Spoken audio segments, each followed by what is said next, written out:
What is up, Pavarotti? How you doing? How fabulous. How about you? I'm doing really good, other than my Red Sox are off to the worst start in history after I went to spring training and watched them. They look so good. And now they're just not doing too hot. They're terrible. They are absolutely terrible. I see you're sporting that visor. You got the little gray hues going on today? Well, yeah, and see, I got my Peyton Tolley autograph baseball. We was down there, the Miss PAV. I said, "Go, you got to get his autograph." So she went up and she got his autograph, and man, they were looking good. And I've watched every game, and I've been in a state of depression watching those games. So I'm glad we're having a conversation to bring me back to the world here. I've been lost in baseball land. Well, I mean, hey, I was lost in the gray. Yeah, I look like Gray Hughes today. I'm not quite as Gray Hughes. That's what it is. I just had to say that. I thought it was great. I was like, hell yeah. Well, I just looked at myself and I went, dang. No, I look just like Gray Hughes. I'm not quite as Gray Hughes. Well, just for everybody, we're treating this as a makeup to the one that we were supposed to do on what would have been February. I think the last day of February, right? I think that's right. When my testosterone spiked through the roof and almost killed me. Right. And I was like, dude, I gotcha. We're golden. And then I just used some of the stuff that we were going to use anyways. So we're making that one up, and then we'll have like another one coming up here right at the end of this month. But just so we have a disclaimer out there, we both got to see a little bit of last night, Chris's pre-recorded interview, and then the follow-up questions. We're still going over that. And so anybody that has questions about that, hang on to those until the end of the month here, like 9 days. And then so for today, we're going to talk about, well, I will say one thing, and Roddy, you can maybe, if you want to comment on this. I have so many questions for Chris about his timeline, about when he was given that material, because if the feds friends are giving stuff over, we're over here looking for this leak and he's rocking the Sutton old report. That was all the leak material. So it's like, that's what I was like, whoa. And Chris was awesome. He was like, Lana, huge fan, love you, and so it's no knock. It's just, hey, can we talk about that timeline? Well, that's one thing that told me, though, based on what he said, that he does have access to information that we don't have, because he's seen the original Sutton report. He just didn't pay attention to the new Sutton report, and he's on the old information that was leaked to Dateline. So you saying that is probably I was like, so, but anyways, Chris Wickham has a book coming out. I already pre-ordered it. It comes, I think I actually get my copy on, I want to say it's the 28th, but maybe that's when they all like cycle and then you get them. But we'll talk about that stuff here at the end of the month. So the things that got dropped here recently, I just have a little rundown, that little scratch notes here. Obviously, I got the same. Okay, good. Obviously, this whole WSU stuff. Do you want to go first with what came out like right before that, the 116 pages, though? Well, because I haven't had time to go through the WSU stuff, and I've watched some of what you've put out on there, but I know you put out a lot, and I know you do so a lot. Much. So I'd love to know what what you found off of that, because I haven't looked at it. Okay, well, how about this? The first thing I want to show, because it's on the screen. So we'll start with Gary Jenkins. Well, first thing I found wild is when I pulled out Gary Jenkins' schedule, his calendar, he basically got a new cell phone right after the murders. And I'm like, you got to be kidding me. Because Gary there's Jenkins nothing. Oh, what did you say? You said Gary Jenkins got a new phone? Yeah. So he's like, and so you can actually tell it too, because when his phone was downloaded, what it seems like, to pull the information, he had nothing in his calendar from September 26th. Like there's just blank pages. And then everything starts on November 14th, the Monday after the homicides. Then in an email he puts out to people on November 15th, he's like, here's my new contact. Here's my new cell phone number. And I'm like, you got to be shitting me. Like, so we got Molly getting a new phone, and we got Gary Jenkins getting a new cell phone. And so that was number one I wanted to put out. Number two is Gary Jenkins did an interview with, and I'm going to pull it up on the screen right now. He did an interview. Let's see, we'll put us over here to the side. On November 21st. So he was contacted by right here, Fox. Mm-hmm. This is his article, like that. So it's actually in his little calendar and everything. And so right here it says Idaho Police's expansion of crime scene could possibly mean attempt to cover or uncover new evidence, officials say. Now, he asked before he did this, so he agrees to do this. And he says, I'm going to get his quotes. It's likely there's potentially some evidence there that they're going to attempt to locate. So I'll play it too, though. Former Washington PD. So Ted Williams is part of the story. And he goes on to say, Ted Williams, the Red Sox wonderful great. Right, him too. He says, all the information we're getting from Moscow PD is that it is not a random attack. Okay. That it was a targeted attack, he said.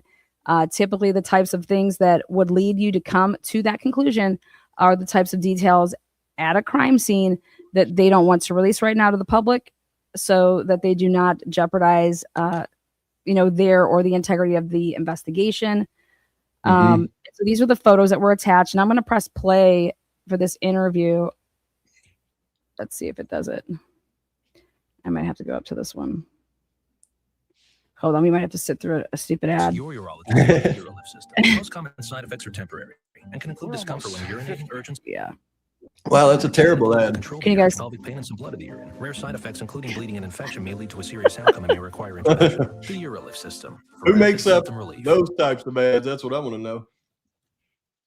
We bring in Gary Jenkins, chief of police at Washington State University, which is located about 7 miles from the University of Idaho. Chief, thank you very much for being here. Can you add anything to that about why they are expanding this perimeter and also about the involvement of your police department in this case? Well, it was news to me about expanding that crime scene that I just watched on your show. As your reporter mentioned, it's likely there's potentially some evidence there that they're going to attempt to locate.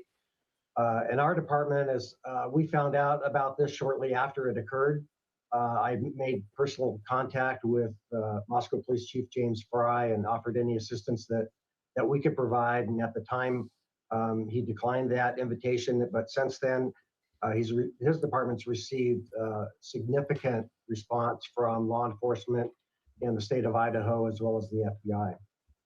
Okay. Now, right there, he says they declined that offer. Okay.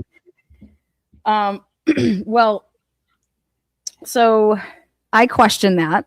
I think that this was by design to say this. What date was this? November 21st. So this would be like a week later. Yeah, because the FBI report shows they got the WSU video checked into them on December 20th. So if they expanded it on November 21st to WSU, then that's not right. No, he's claiming that they have not brought them in yet. Yeah, but that if even they're looking at it like that in November, they've already grabbed that video at WSU. I mean, you would think. He's talking about the crime scene in terms of like the house when they went ahead and extended the backyard. Oh, okay. So he's not talking. Well, they were pointing to Pullman right there, though, weren't they? No, he was just talking. So they bring in Jenkins to do like an interview, because what it was supposed to be is, hey, can you kind of just go over policy with us? You know how they just want to grab people for like an interview, and he's like, we're not involved in it right now. We reached out and they declined or whatever. Okay. And so what I was trying to figure out is, is that a true statement or not? Is that is he being honest? Okay. Right. Is he really not involved yet?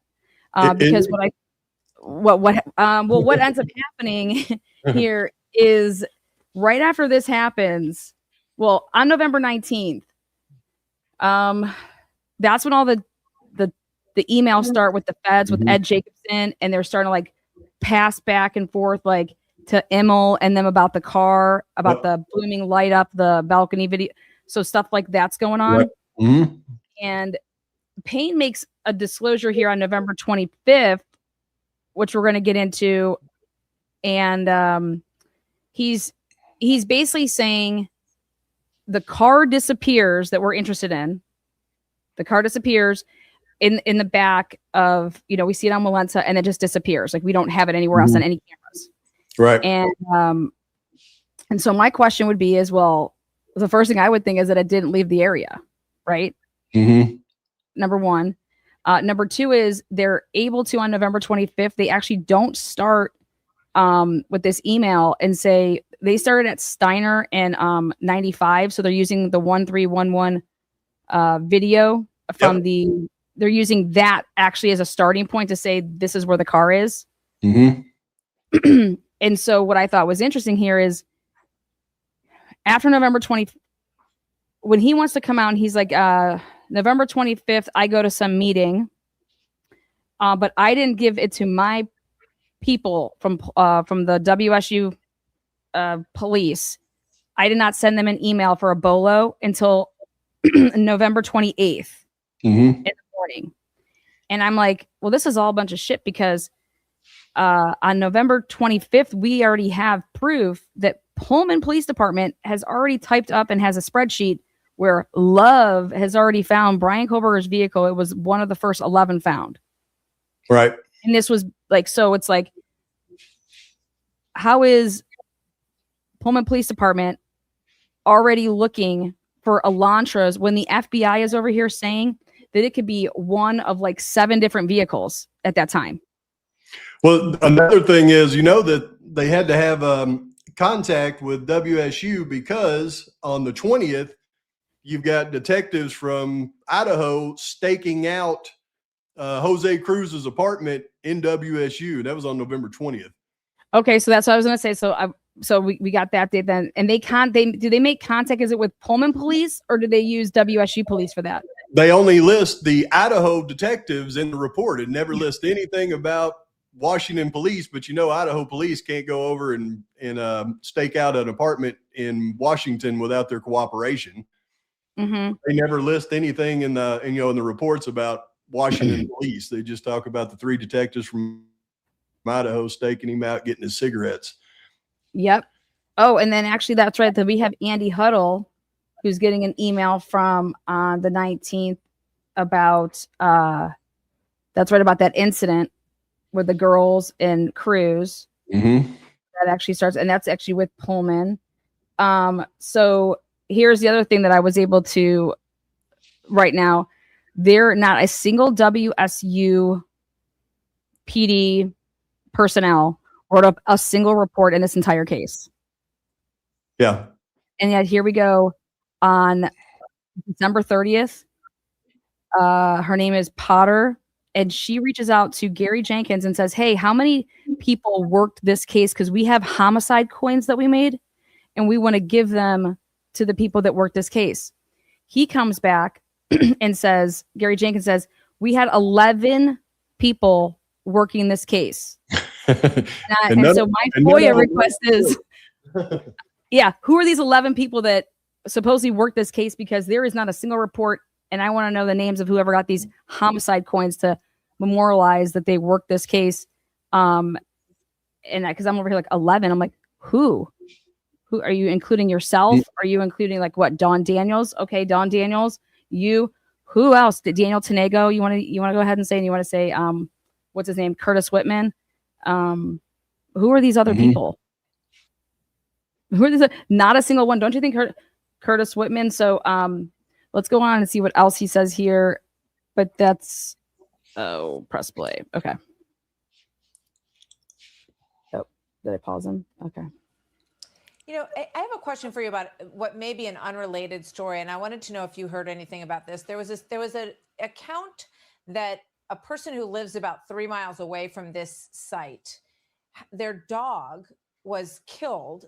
He was stolen from their yard and skinned which is just an absolutely horrible story that happened to this family. But it is the kind of behavior that you sometimes see in serial killers, the mutilating of animals. Are you aware of that case? And do you think there's possibly any connection to this case? You know, I have heard about that case, and I don't want to speculate about whether it is or isn't connected. I do know that Moscow Police Department is looking into the potential of a connection there. Okay. How would he know that if he doesn't have anything to do with this case and they declined him, okay, to be involved, right? Even though like you should be your partnerships with WSU. I mean, don't you think that's important? Like, this is why I don't buy that him and Chief Fry and that everything that they were doing. Like, I believe he was in day one. And that's actually, you got a new cell phone or you're using some other old cell phone that you had. And you created like a new number because one day, if this is ever to be like just what it was, downloading all your, they know the game. They know that their phones and their Teams messages and their emails and their texts, all of that stuff is part of discovery. Yeah. Yep. So right there, when you want to say, I know that the Moscow police are looking into that. How would you know that if you're not talking to anybody?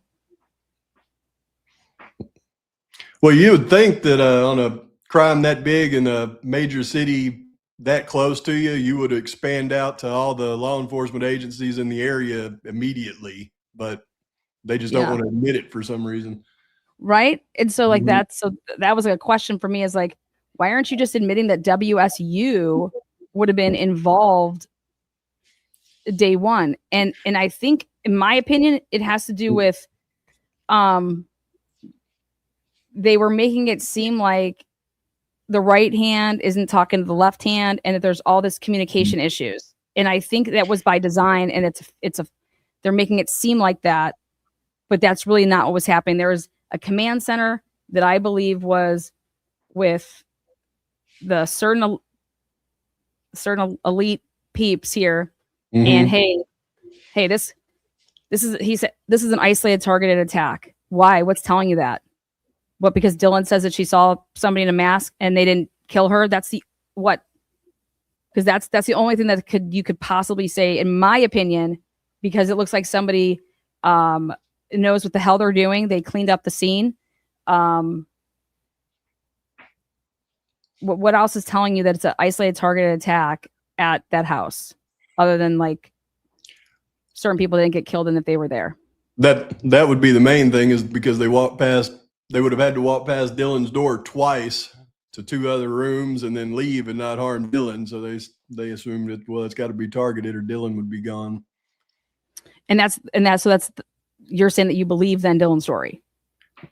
Like for the police, I believe certain parts of Dylan's story. No, not you. I'm saying the police. Oh, yeah. Like that would be, I believe, because they're trying to hide stuff that they shouldn't be trying to hide, which is a big red flag. I mean, why even try to hide with your involvement in the investigation unless there was something wrong with your involvement in the investigation? And okay, so just because Dylan saw one person with a mask, okay, why would that only mean that there was one person? Just because she didn't see anybody else doesn't mean that there's not more people. Right. You know what I'm saying? And then so here, I have a question for you for this timeline that I'm putting together. Okay. When you're putting all like the lab sheets together, so my thought is that, hey guys, let's say that you're the lead detective and I'm working a lab and I'm like, hey, I got to talk to you. We're running all these tests and they've swabbed all these areas. We have nothing that's the people that were upstairs. There's no blood from them in that downstairs second bedroom. Well, here's the problem with that. When you look at the lab reports, they wouldn't know that until after they arrested Brian Koberger. They only had about maybe 5 or 6 of the samples that they sent to the lab processed and results back before the arrest of Koberger. Most of the results and the reports come back after January 1st. But I'm talking about Kaylee and Matt. You know their DNA, like Kaylee, Maddie, Ethan, and Xana. So I'm just simply talking about those 2 girls we have their profile and we're able to go through then the second bedroom, what report can we go ahead and say that they would have started to have questions about the fact that Xana or Kaylee and Maddie's blood is not in that second bedroom downstairs? When would you start?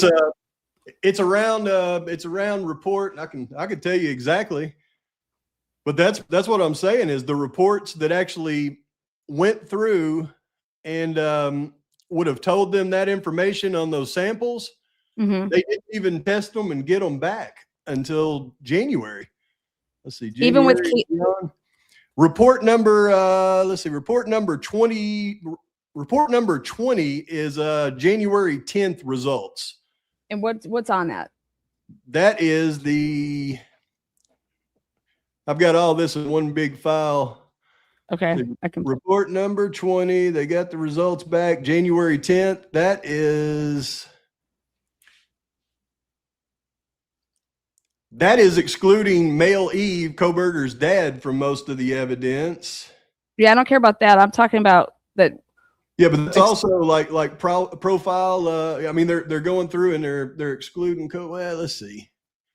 You know what? I can't answer that question accurately without about 20 minutes of staring at this crap. You're good. How about this question? What's the date that they started processing to be able to get that they were processing Xana's room with the swabs? Okay, so that and they would be everything that they're swabbing. It's coming back as either being Ethan or Xana's, right? Well, and they only had 5 total samples that they actually got results back from Xana's room, and trying to think when the first one came back. Was it the 27th? 2 of them they didn't do until like middle of the next year, which was the smear on the desk, the faux chair, and the trash can. Mm-hmm. The other 2 was the drips by the door and the blood that was found underneath where Xana was laying. Those are the only 5 they tested in the whole room. Okay. And then what about, did they test any of the wounds on Xana and Ethan when they swabbed their wounds to see if there was? You would only know that if we had the autopsy results. They didn't send anything that we've seen to the lab from any of the wound tests showing any type of results from cross-contamination or any kind of DNA or anything like that. The only thing that they had was under Ethan's fingernail. They claimed to have some of Xana's blood under one of his fingernails because he had a significant amount of her DNA. But there's nothing that shows they ever did any kind of orthotolidine on the test. So it could have just been a bunch of skin. It could have been random contacts, like they said, everything else. Mm-hmm. Okay. So here, let's say we're working this case together. Okay. Mm-hmm. And day 2, we sit down and I'm like, hey, do we think that one person did this, or do we think that multiple people did this? Because how I would leave it, we need to figure out if this is one person, if this is. So when do you think that you have that conversation when you're looking at that crime scene and to see Xana's room, right? And whatever went on in there, okay, there's nothing coming out of that room, right? Then you're looking on what went upstairs, and it would seem like there's a potentiality here that somebody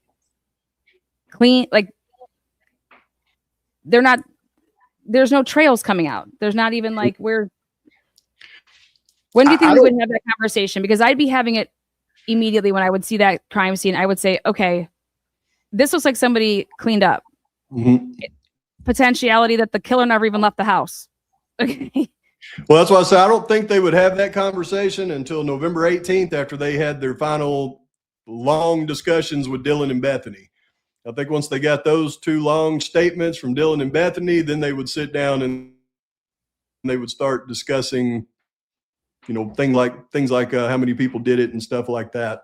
Well, but also just from the evidence. So if Dylan saw what she saw, right, and Bethany's over here describing this flashbang down over there with what she saw, and this is kind of like if you're going in chronological order, well, Bethany called Dylan first, right, and it's like. Well, then you would immediately think that the person came from downstairs then to do some ruckus down there that what's her name's hearing it.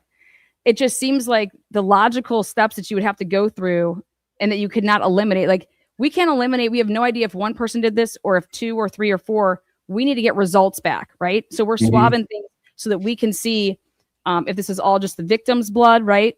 But then at that point, we're also going to be swabbing stuff so we can see the mixtures so that we can try to figure out who was attacked first, second, third, and fourth. Okay. Right. And when we're doing that and we're asking for these results to get back, because we're trying to see here, that's great that we have this white car. Remember the whole thing, we're looking for the occupant or occupants of that car. The reason being is because you're going to be saying occupants because you cannot rule out that there'd be more than one person simply because of the crime scene. We don't have anything from upstairs. If you have blood on your clothing, which you're going to of the victims, and you rub up against the wall of the of Xana's room, or you even rub up against with Xana and you're rubbing up with Ethan, this would mean that for there not to be any type of transfer, this person had to take off everything that they had on upstairs, right? And redress before they came into contact with Xana and Ethan, because there is there's no mixtures of the 4 or 1 with the 2, or there's no drip trails on the floor from anything. But then if they did that, then how do they explain all of the blood in the living room and on the switchback stairs that came back Maddie and Kaylee? So if they changed and they got rid of everything from the room upstairs, made it all the way downstairs in his room, they shouldn't have all that Maddie and Kaylee blood in the living room and on the switchback. Well, unless it started there, or unless when you are taking your clothing and your knife or whatever, and because whatever you put it in, and it's somehow like when you're walking. That's also interesting because that's where the whole cleanup was, to like trying to clean up that area. So what it would just seem like to me is what I'm trying to figure out here is that we would have to be sitting down to say, hey guys, when are we going to be able to have that conversation that you guys are swabbing? I need you to swab everything in this room until we find Maddie and Kaylee's blood in this second room, or swab everything in the top floor until we find Ethan and Xana's blood. Otherwise, we have a huge problem on our hands, because this means that somebody changed in between. If you're going to go with one person, somebody had to change they had to change. And then they changed again, potential. You know what I mean? Like after the whole, they basically changed twice. It looks to me like, based on what they tested and they didn't, is they had some assumptions about different areas. And then when they got the results back from testing one of the samples, it wasn't what they were expecting to get back, and they didn't want to test anything else. I think they were scared what the results would tell them. Thank you. That's what I was waiting for you to say, is that it's like they knew. Yeah. You guys, they were doing things because they knew. It's like when you're the killer, it's things that only the killer would know.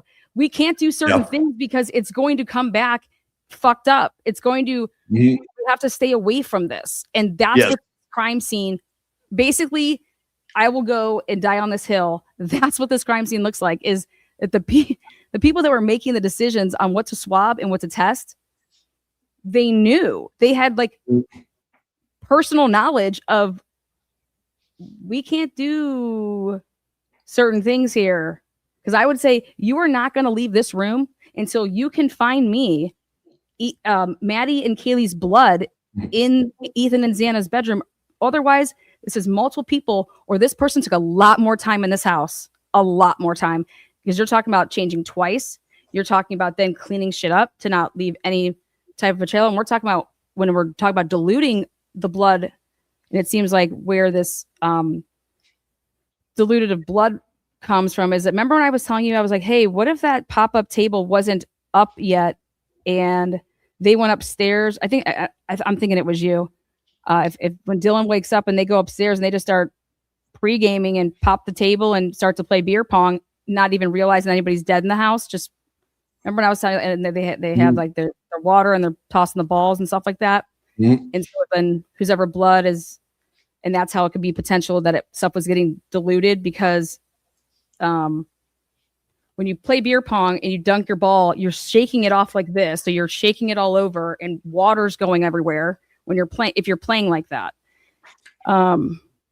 If you're not playing with beer in the cups, everybody thinks I'm crazy, but my theory on the whole diluted blood in the living room is they left the back door open. It was 28 degrees that night. They had the heater going in the house. There's no insulation in the half wall or the interior walls.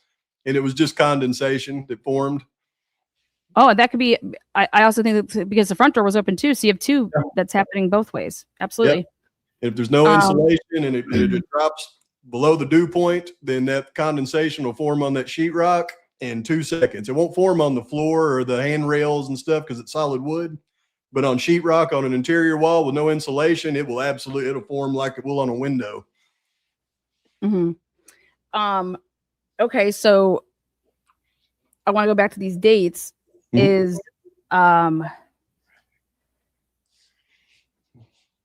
these people in the lab that would be working, they know because they're charting it where these swabs and what the results are. And so how if you're a lab personnel, are you actually looking at your shit and not saying to yourself, because you're a smart person and this is what you do for a living, and you're like, look at this is like two separate crime scenes because the crime scenes aren't mixing with the other crime scene, meaning the bedrooms are two separate crime scenes.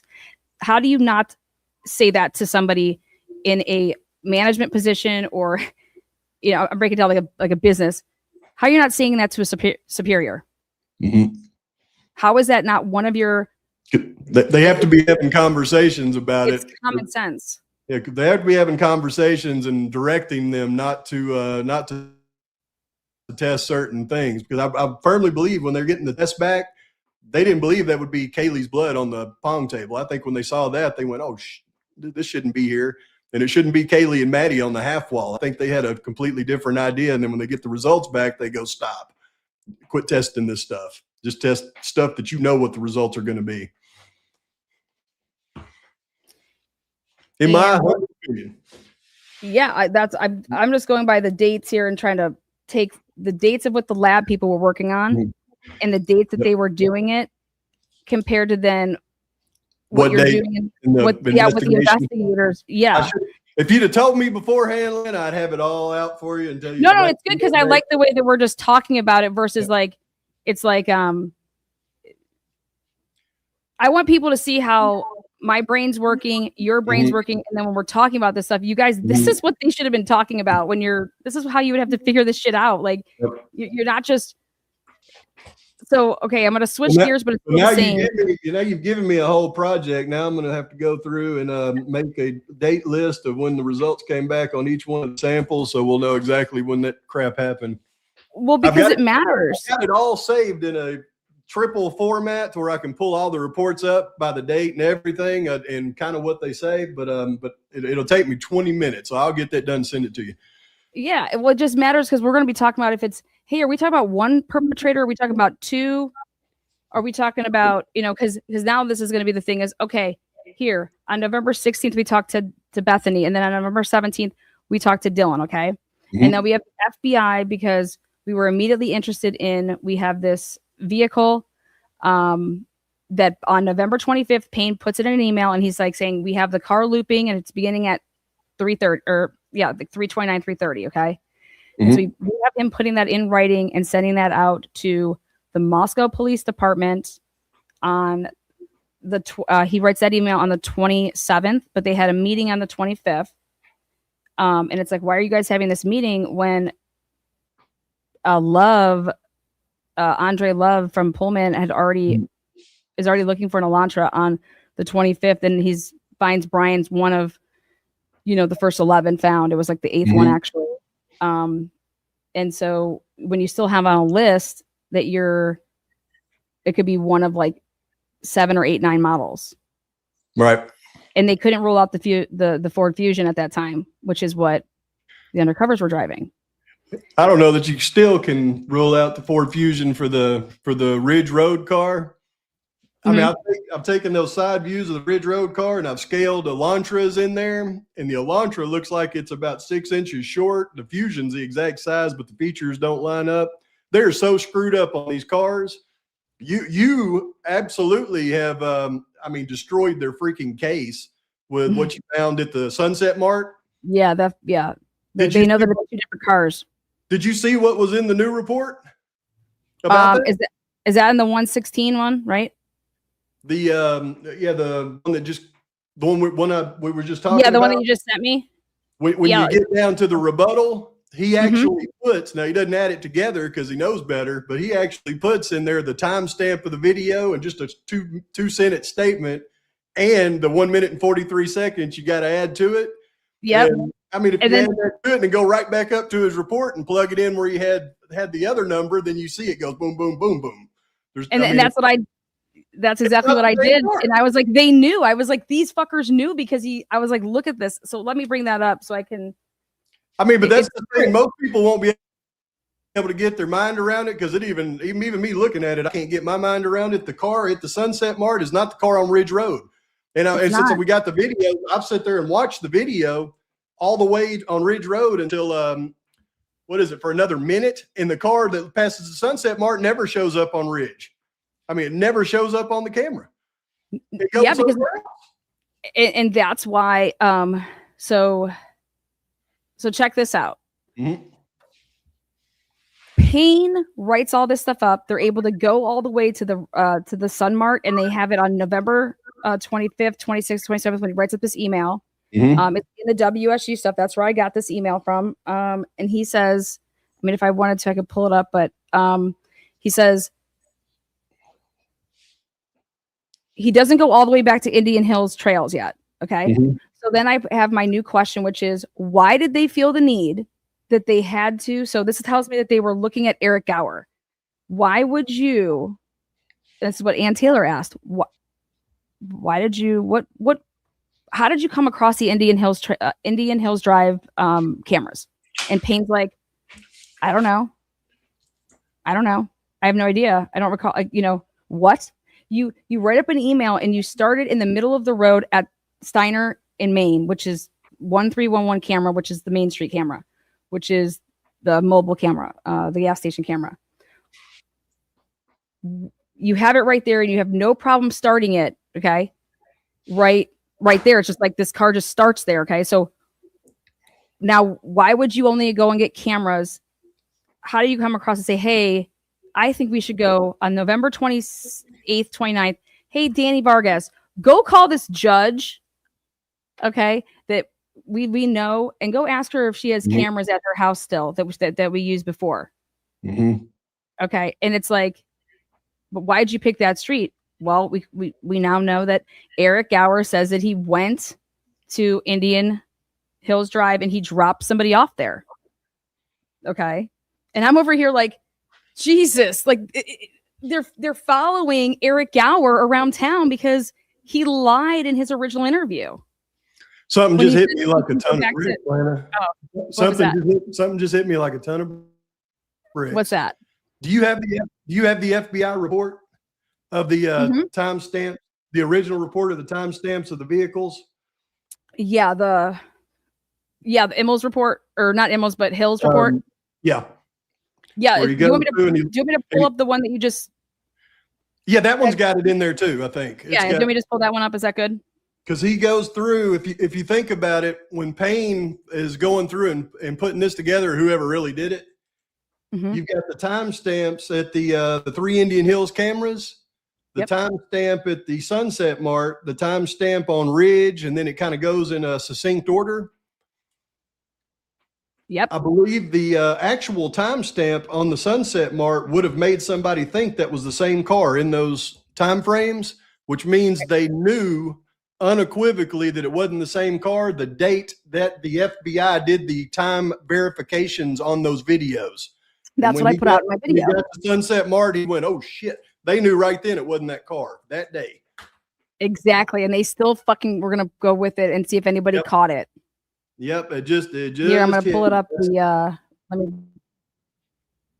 Let me just remove that. I'm going to add to the stage let me put this. Okay, here it is.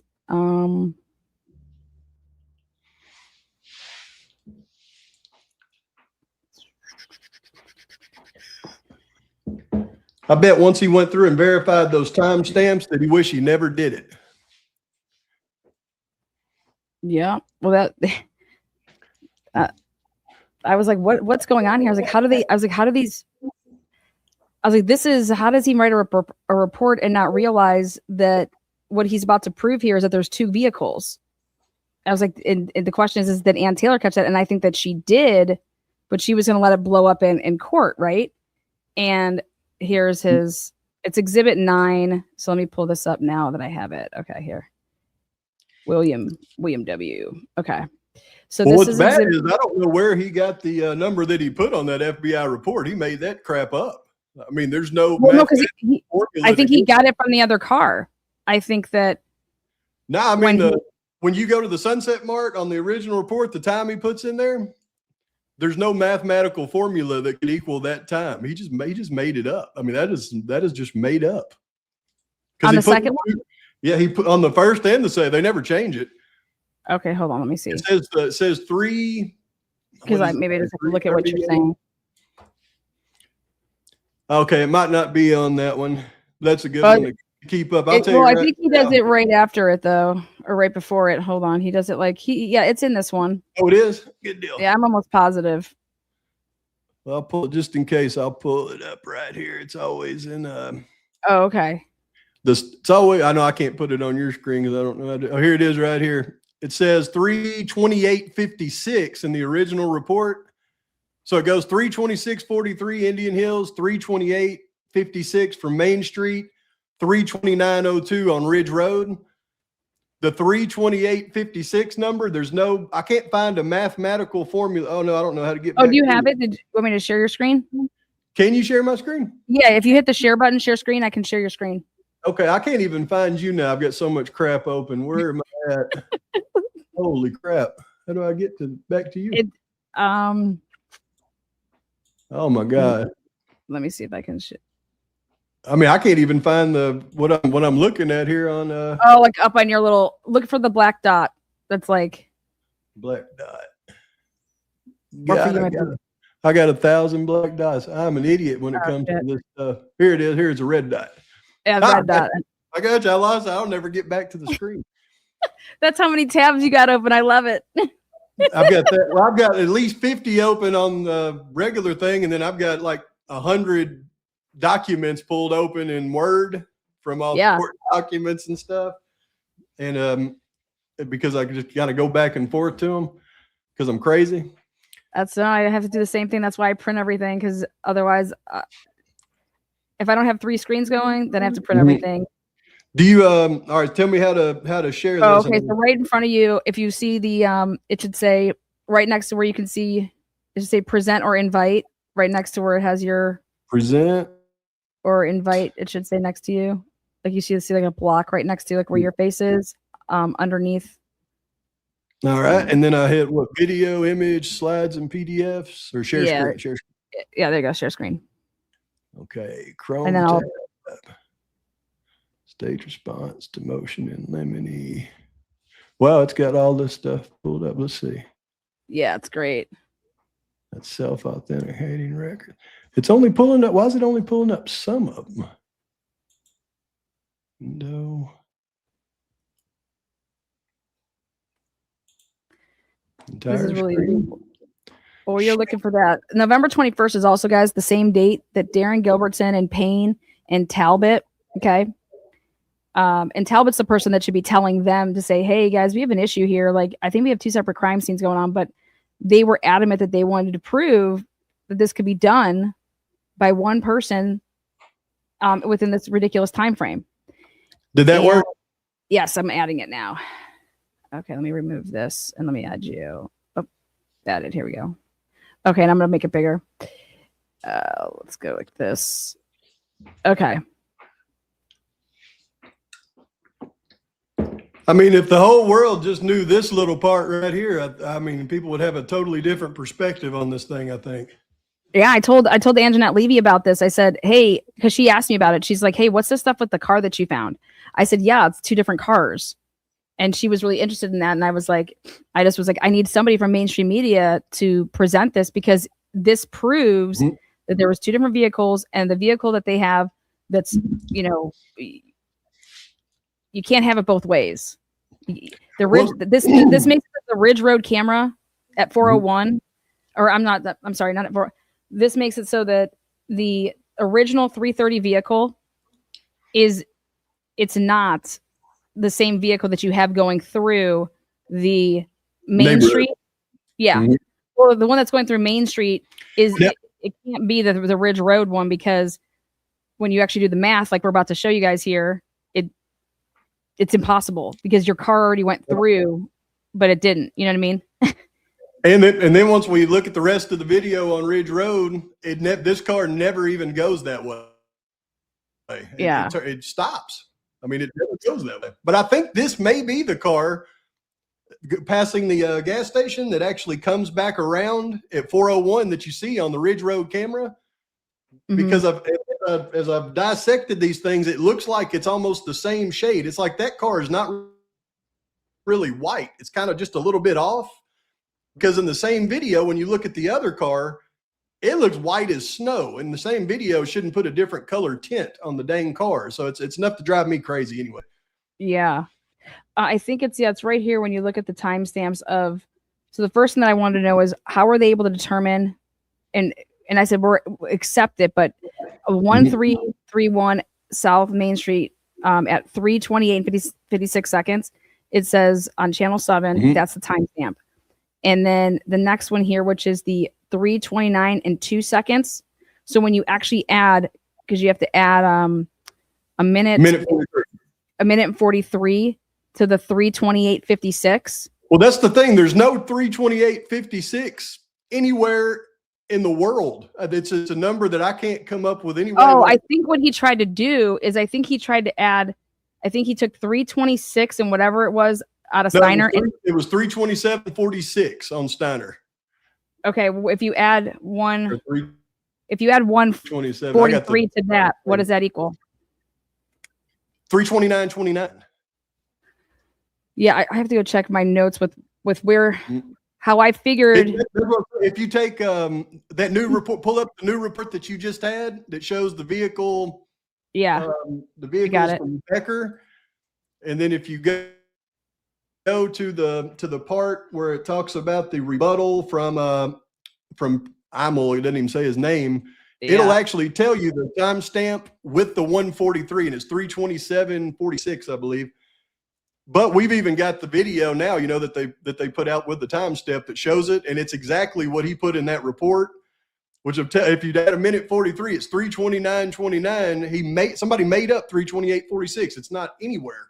Right here it is. Even in the math to have ended up in that report. Yeah. Let's see, where is I keep a screenshot of that stuff.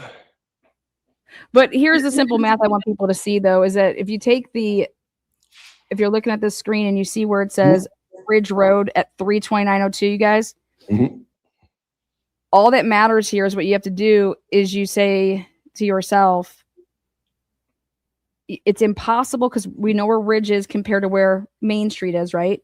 And so if you have a car traveling, what they needed to do at the beginning of this report, and they say it, that you have to add, because there's video, the certain cameras are either behind or ahead. And so with the Ridge Road camera, they said it was off 1 minute and 43 seconds. And so you have to, when you add, where is it? Or I'm sorry. They said it was Main Street. It was Main Street that was off 1 minute and 43 seconds. So when you take 3:28 and 56 seconds and you add, no. You got to add it to the timestamp time, though, Lana. I'm telling you that 3:28, that is a made up number. It's nowhere in anything. Well, you see how it says channel 7 there? Because I think they have 2 different cameras there. But the one that he is actually referring to, because it's in this rebuttal, let me see. Let me find it. Maybe I did it from the rebuttal. But all I was able to do though, when we eventually get there, is that when you add that extra minute and 43 seconds, it puts seeing your order of your flowing down a street. Okay, you get to the first camera and it's 0 seconds, and then you get to the second camera and it would be 5 more seconds added onto that. Well, they were planning on showing the jury that, hey, in Idaho, time doesn't matter, and it's okay that we have a car here at 3:28, and then when it's supposed to be on the next camera, it's actually showing up that it's on that camera after the timestamp that you just saw. And it's going back in time. It's like, hello, it has to be ahead of it. It has to be after it. You can't say a car is traveling at 3:28 and then the next camera that it hits and the timestamp says 3:27. It's like, you understand that? Exactly. Time goes forward, not backwards. And that's what they tried to fucking push and peddle. And I was like, it's because it's 2 different cars. Oh, here it is. If you go to, let's see here. At the end of the Becker report, it says rebuttal disclosure S8. Stephen Becker, at the very bottom of that page, which it says page 1. Okay. It states exhibit S8. Okay. What page number is it? It says, it's page 63. 63. Okay. 63. Got it. And at the very bottom, you'll see that, I guess this is IML. It'll say number 1, 1311 South Main Street, Idaho, channel 7 at 3:27:46. And then it says the camera is approximately 1 minute, 43 seconds behind local time. So, and that is exactly what the timestamp on the actual video they released is, 3:27:46. So they made up that 3:28 number, I'm telling you. See right there, bam. Yeah. And so when you add, it's 3:29:29 is the real time. Yeah, this camera time approximately 1 minute and 43 seconds behind local time. So when you add 3:27 and 46 seconds and you add a minute and 43 seconds to it, that timestamp, okay, is after the Ridge Road timestamp. Yeah, 30 seconds. And it's and that's where I was like, oh my God. But that's what I was saying. If you do that, it's 3:29:29. Then when you put it back in that report we were just looking at, is 3:29. I'm about to do it right now. So you put instead of 3:28:56, you put 3:29:29, which is what it really is. And there's no mathematical way that you can come up with 3:28:56 in this report. Yeah, well, it's just made up. And how I just did it though is so people wouldn't get confused. Is I was like, I don't care what timestamp they use, it's wrong. You know what I mean? Yep. It was like here, guys, to easily understand this, because that's what they kind of want to do is, confuse people, right? Right. Is guys, fuck what they're like. It doesn't matter the times that they're saying. Take both timestamps, and when you actually add the 143, it's more. Yeah, it's more. And so it doesn't matter. It's still, you're still trying to sell this jury that, hey, you're on this camera for easy math sakes, just 3:30. And then if you're continuing on your path, that means it has to be 3:30 and forward, not. And what they're trying to tell us is that no, and now when you're on the next camera, it's 3:29. And it's like, exactly. It's not the same fucking car. Okay. Because there's an apartment complex that's in between where 1331 is and where Ridge Road was. There's a nice, and there's got 2 roads you can take. Apartments over there. Yeah. And so what it looks like to me, and there's a guy that came forward on November, what was it? I know it was on December 19th. Maybe even a guy came forward and he was like, hey, I used to be a cop. I'm retired, whatever. And I saw, you guys are looking for this Elantra or whatever. I saw a white sedan with a guy that was like taller, skinny, and it looked like he was like packing up his car or whatever, just like putting stuff in it. And I saw him later at night, and so I just wanted to bring this forward. And it was where he said he saw. Now at the time, nobody knew this. We didn't know that the car was seen over there on Ridge Road or anything like that. When he says, the cop asked him from Moscow, like, where did this happen? And he says, right there at the corner of where Lauder and Ridge is. And I said, you got to be shitting me. And it's when one of those, he was saying in one of those apartment parking lots. And like right there, that man alone whoever that witness was, if that witness was not on Ann Taylor's list, then Ann Taylor's a fucking idiot. I'm sorry, but because they didn't do anything to vet any of that. Because you know why they didn't shut that down? Because they knew that, oh shit, that type of car is right where we're basically saying that there's another car over there that has the same, and somebody's clearly out at night and doing whatever. But they basically buried that. And I guess my question is, when they figured out that they had to figure out that they were wrong on this stuff, but they were still rebutting it in February of 2025 with what we just read. What did they think that the defense maybe was just not going to look close enough? I mean, how are they going to explain that? Well, I think that's where Ann Taylor was making a decision, and she's like, let's just blow it up at trial. But I'm talking about the prosecution. How they go? Oh no, they knew. Oh, they knew. And the question should be is that not only did you guys have that in your original report, but then your rebuttal, it just has the same thing, except all you try to do is change the timestamp, but it didn't matter. But wouldn't they have? What would your thought process be if you put yourself as the state? Well, I would love to know what Ann Taylor's report was, though. That's what the rebuttal is. I would love to know what Ann Taylor's expert report was on all of this, because I think what she was just trying to say is that this is all speculation because you're not able to link these cameras.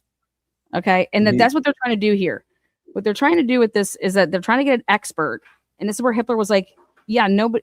Ann Taylor's argument with her motion in limine was nobody can just get up on the stand, okay, and come out here and say rank speculation to say that this vehicle is the same vehicle for every single time that it's looping around and that it's driving all over, and that you're just like, who's going to get out here and say this? And that's what Hitler was like, I'm going to allow the FBI to. But that's why we were all over it. I know you and I both were all over the Paradise Drive camera, because in her motion, she was specifically saying you could not say that was the same car because you don't have the 401 car on Paradise like you did the other two. And then we get that report that says the guy went out and said that the motion doesn't pick up if you're coming from the right, some bull crap. Well, no, they went out and they went out and tried to say that when we went out and tried to test it or whatever, he had got a new system. It's like, that would be something that you're testing day one whenever you're trying to do this. If you're going to try to say and claim that this car is making U-turns, and I'm fine with you saying that, but in order to be able to say that, you have to go to Paradise and mock it up, like take a vehicle at the same time and go do it and show that they waited 2 years. They waited 2 years to answer that question because the defense brought it up in court and they tried to rebut it by going back out there and the camera system's gone. Absolutely. But Ann Taylor was specifically pointing at that particular camera not being in existence is why she was saying you can't say it's all one car. I never heard anything in the motions and limine or suppressions about the 1311. I don't know for sure that they figured it out, Lana. Well, the only reason, though, I will say this: she made a comment about how she was going to handle Immel on the cross. Like, she had no issues with. I think this was.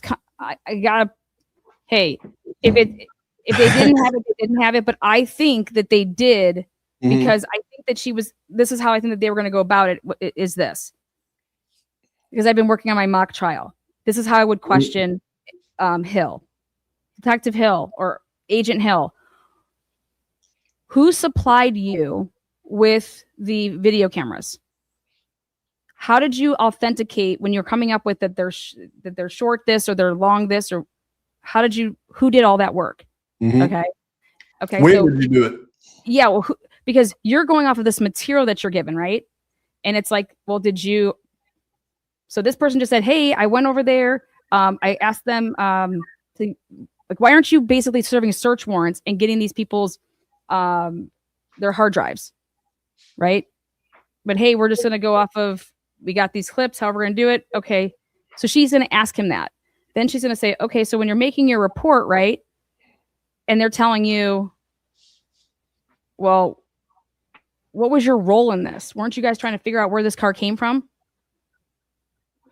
So you were fine with saying, hey, there's a car in the middle of 1331. We're just starting there, like cars normally just start in the middle of the road, like they don't start in like a driveway, they don't start like in a parking spot.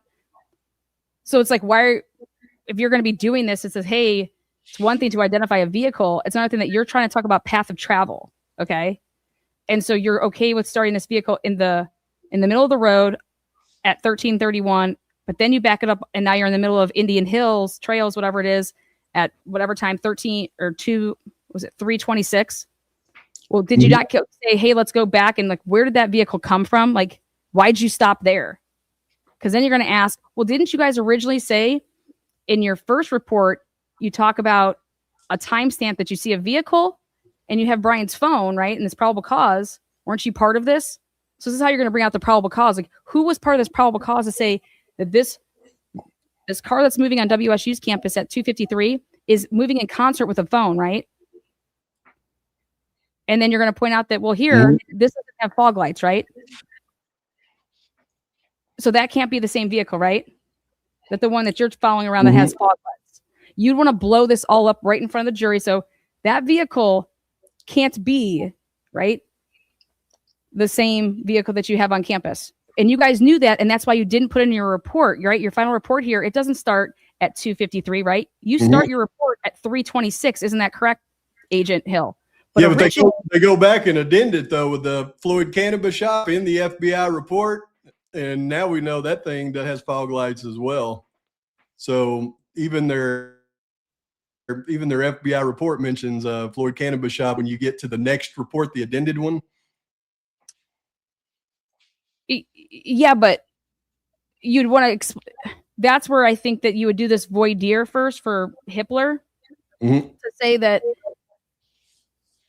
Okay, so you guys made probable cause with a vehicle that you knew wasn't the same vehicle on campus? Well, where I would go, Adam, is because in this report, the reason that he even puts that in there is the rebuttal is he is rebutting the front license plate. So he's asked, what vehicle sightings do you have that proves that the vehicle doesn't have a front license plate? He lists the 5 sightings coming back the next morning in WSU from 5 a.m. on.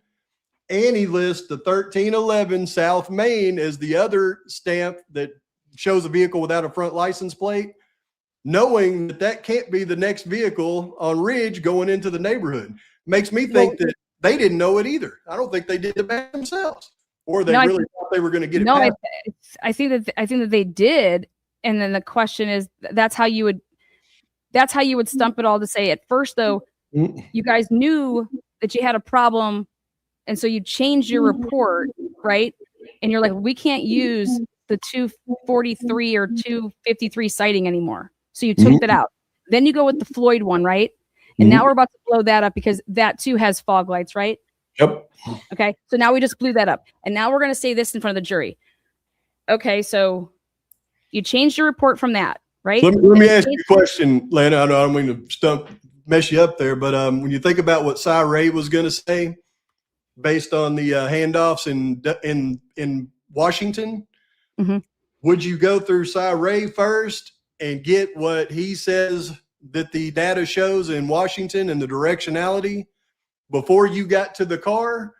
Well, no, because they're going to go like the state presents their case first. So when they're presenting their case, like they're not calling Cy Ray. So when they bring up this guy, you have an option here. You can suppress the material, right? Or you want to show that they knew that the car didn't match and that they had no problem with continuing on. And that's how I would go about it. I would say, okay, you originally said it was this, right? And then you realized, okay, we can't say it's that anymore because of the handoffs, because that car is going that way, right? But more importantly, also too, is that it's the car doesn't match with it has fog, it's not the same vehicle, right? Because you knew. When did you find out that Brian Kober had fog lights, right? So then you change your report again. And now the report is, okay, we're going to start it at, you would ask the guy, you supplied a report that wanted to show how this didn't have a front license plate. But when did you do that? It wasn't until that's like a rebuttal, right? I would just go at it right away. And I would say, okay, so we're going to talk about this. When you're doing this report, you do understand how time works. And so that's why I have to lay that foundation to ask him, who gave you these numbers to use this time? Like, why do you believe, well, that's what the thing said on the, the screen of the television. Okay, well, how do you know it's right? Well, because we checked it based on the DVR. We used our phone, and then we did something in real time to see what time it then showed on the DV. We did it like that, which is what you would do. Okay, perfect. So then you realized what? Well, we realized that the 1311 camera was off 1 minute and 43 seconds. Okay, perfect. So you got called up again because you guys needed to have a rebuttal about what our expert put in, correct? Yes. And what was that about? It was about the vehicle not having a front license plate. And you said that this was the best evidence that it did, right? Yes. And I used the 1311 car to show that. I said, okay, perfect. You used the 1311 timestamp at 3:20 what, right here? 3:27:46. Yes. Okay, perfect. So that's what you're using to rebut, right? What we've said, which is this whole thing that you're looking for or that the vehicle doesn't have a front license plate, right? That's the vehicle you're using. Now, if you were to add right here 1 minute and 43 seconds to the timestamp that you have at 13:31, what's the time total? Would you not say, wait a minute, and that vehicle is then going to be followed up, you say, on this next camera at 3:29:02 and nail that one down first? Well, I would actually have him add the number in front of everybody. I would ask the judge if I can. Let me ask you, the next one is 3:29:02. All right, so you're going in a succinct order, but do me a favor. I'm going to get you a whiteboard here. I want you to do the math here. If I put your timestamp in the time you say that it's off, can you add that up for me and tell me what that says? Exactly. Pull like what's the guy, Master Bates over in the other Zach Adams case? You know how he did with the dots on the location. He said, exactly. Put that out there for me on that can map. You go ahead and put that? Okay, and so I'd have a map, and I would say, okay, so go ahead and place the car right there, right? And now you have the car. Then, what time should it be hitting that timestamp on Ridge Road? 3:29:02. Okay, and so right here, do you understand that you cannot possibly be? And then it would speak for itself. Then, so it's like. When you did this, you would realize that vehicle that you're claiming is this best evidence of no license plate. You understand that it's not the same car that you have at 1125 on Ridge Road, correct? Unless it's a DeLorean and it has the flux capacitor. Because it can't be there. Right. If it's there, okay. Well, I would ask him and say, what is that time? What does it equal? So if you add 3:20, what was it? 3:27:46 plus 1:43. 3:28:56, you mean? No, that number, you got to get that number out of there. It means nothing. They pulled it out of their butt. Oh, yeah. Yep. Well, but even if you still use that, though. But there's no reason to use that. I'm telling you, that's the one that's that's made to confuse people. No. But I have to add 143 to that. You get what I'm saying? But there's no reason to, because the timestamp on the video is not. No, well, you would ask him. So, because this is what he. So you're just going through and doing it based on the report. Well, I would say, here's the clip. It says 3:27, whatever, right? Okay. Why do you have down 3:28:56? This is what he did. Did you try to add 143 to a number that you thought, and you already tried to do it, and you try to put it in here to make it fit? And he's gonna have to say yes. So you don't know how to do math. Correct.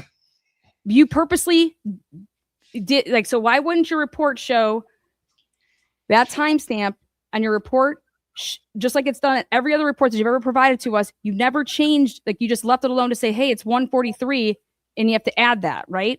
Yep. So, and you never did that, though, before that. But in this report here that you want to try to provide us, you try to do the math, and you purposely did it wrong so that it would fit in between. That's what I would be showing. Because now let's do the math here off of the timestamp of 3:27 In how many seconds? I think it's 46. Okay. And when you add 1 minute and 40, so let's just say like, here, do you not know how to do math? And this is how I would blow him up to make him do this math.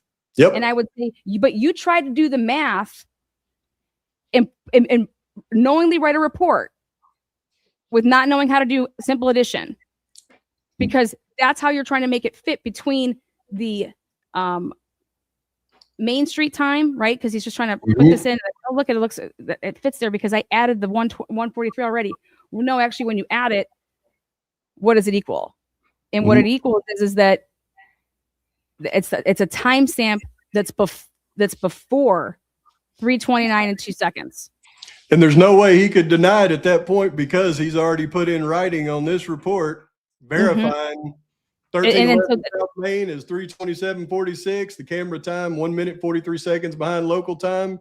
And then you show when a jury saw that says 3:27:46 and the timestamp, and they're done. So, and then I would ask, so because I would really hammer this. You work for the FBI, correct? Okay, and you've been with this case since day one, correct? Yep. So you've had this case for how long? Yep.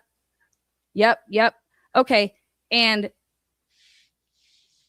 you knowingly are going to present something in front of a jury and try to mislead this jury to believe that car that you're saying has no license plate.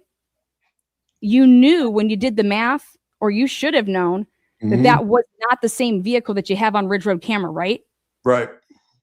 And you knew that vehicle that you had on the 1311 camera, it has to either go right at that light, or go left, or go straight, but then turn into one of the apartment complexes before it ever gets to Ridge Road. And the car that you have at Ridge, okay, it had already gone through by the time that car went through the gas station. Yeah. So it's like you knew that it could not be the Ridge Road camera, which let me make sure we preface this then.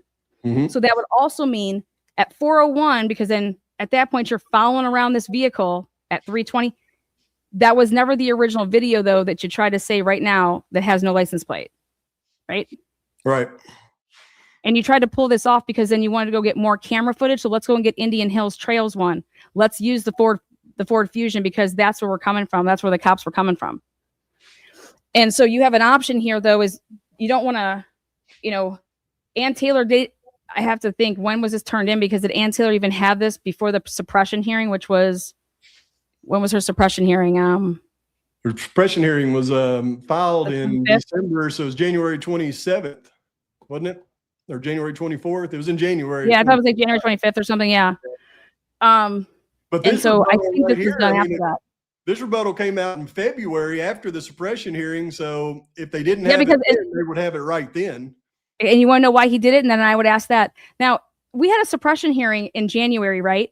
And we had a ruling that came out when? And it was ordered that none of this stuff was being suppressed. And you guys were given the ability to be able to testify to the movement of the vehicle, weren't you? And so it was after you knew that this would be in, that your rebuttal was then due, right? So then hey, if this gets past this point, then I'm going to go ahead and I can go ahead and do this because it's going to get passed again because Hitler's going to allow it, right? Yep. And they would say objection argumentative. I don't give a fuck. You want to get that out in front of a jury. So it's sustained. Awesome. But the jury still heard exactly what I'm saying. So you knowingly are presenting false evidence. And then I would say, Ashley Jennings, you're asking questions of this man on direct. That's what Nick McLeland did in the Richard Allen case. You can't knowingly ask a witness questions and you're perpetrating a lie. You can't do that. That's misconduct. That you should be disbarred. Like you can't fucking do that. You can't ask a question and knowingly know that your client is going to give false testimony, and they would know that. And if you didn't, then all you motherfuckers shouldn't have the jobs that you have. You don't. Because this is simple math here, and you try to change and you try to fuck it up here by changing the time stamp of this 3:28:56. Because what you try to make it seem like is that you already calculated the minute 43 seconds. You pieces of shit, and you didn't. And that's how I know that you're garbage. And this is why the only reason I ever wanted to continue to fight this is because the FBI is knowingly writing up reports that are absolutely fucking false.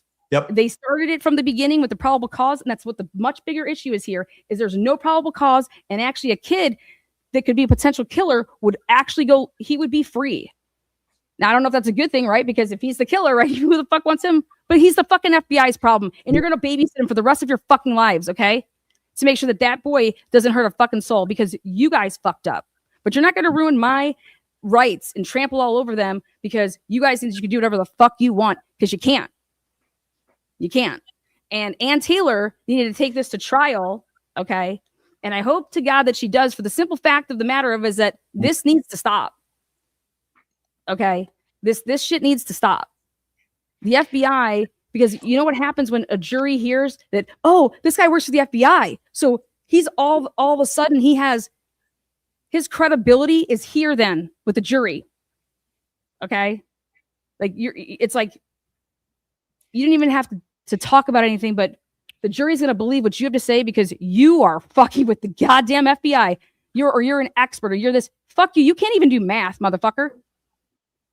This is a fabricated report. This is falsifying evidence. Like, fuck you, dude. You cannot even write a report. You cannot add, and you're with the fucking FBI. Yeah. Awesome. And you can't notice fog lights on a vehicle that doesn't have fog lights. I mean, it's incompetency from the beginning to the end on that. And you guys are lying to parents that have their kids were just murdered too. You know, their kids were murdered, and you guys are just lying to them. I'm not talking about who did this and who didn't, but you are knowingly lying to them. Yep. Both campuses, there was a threat. If Brian Kober is the one, shit. And then I'm sorry, but if there's a way to tie the SWAT situation with Brent Kapaka to this, because that would totally burn it down, because they knowingly knew that there was an active threat. And what ended up happening, in my opinion, is why don't you take another look at that Brent Kapaka situation? Because was there another casualty? Okay. Because of the bullshit that was being barked around, and nobody's in danger because it's an isolated targeted attack. The fuck it was. Not if it's Brian Kober. Not if there's no attachment here. He's basically a serial killer, or in the beginning of being one, right? And so therefore you have a serial killer that's running around your area. He's not running around. He's flying because he couldn't have taken the car over there. So let me ask you this. If you're Ann Taylor, or let's say that we were researchers for her, okay, criminal researchers for her, and we're sitting around a table and we get to raise our hand and we get to say, hey, Ann, why wouldn't you want to argue it this way? Because if you can prove where your client is at 252, 253, and you got the state saying that he was in Washington, why wouldn't we try to show the jury that all of this started at 253 and Brian's in Washington? Well, because I think the jury they're going to believe law enforcement on the timeline.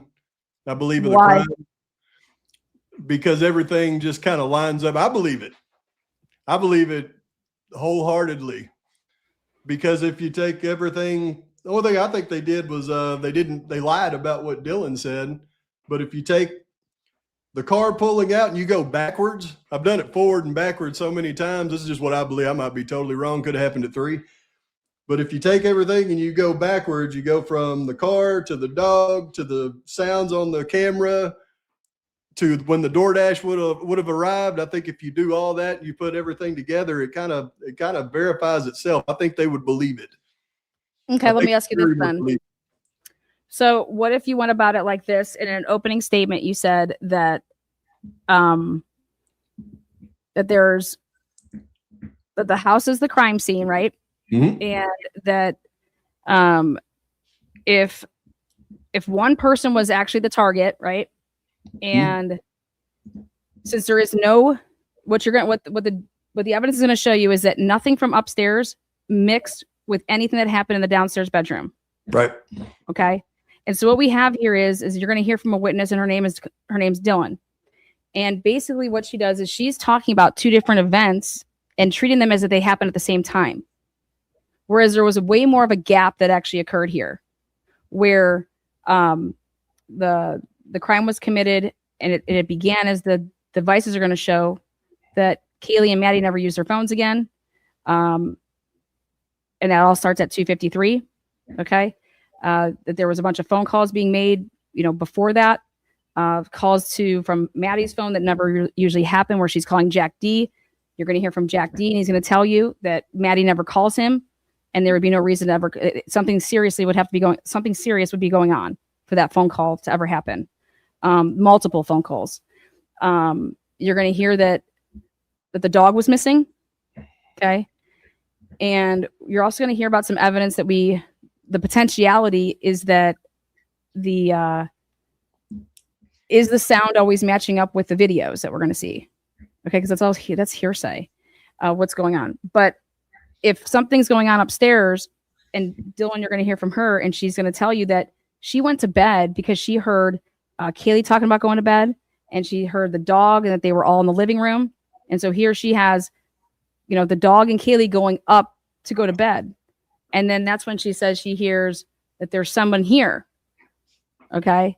And that would have been Kaylee, as you're going to see the phone's going to show you that it stopped moving and it doesn't move again.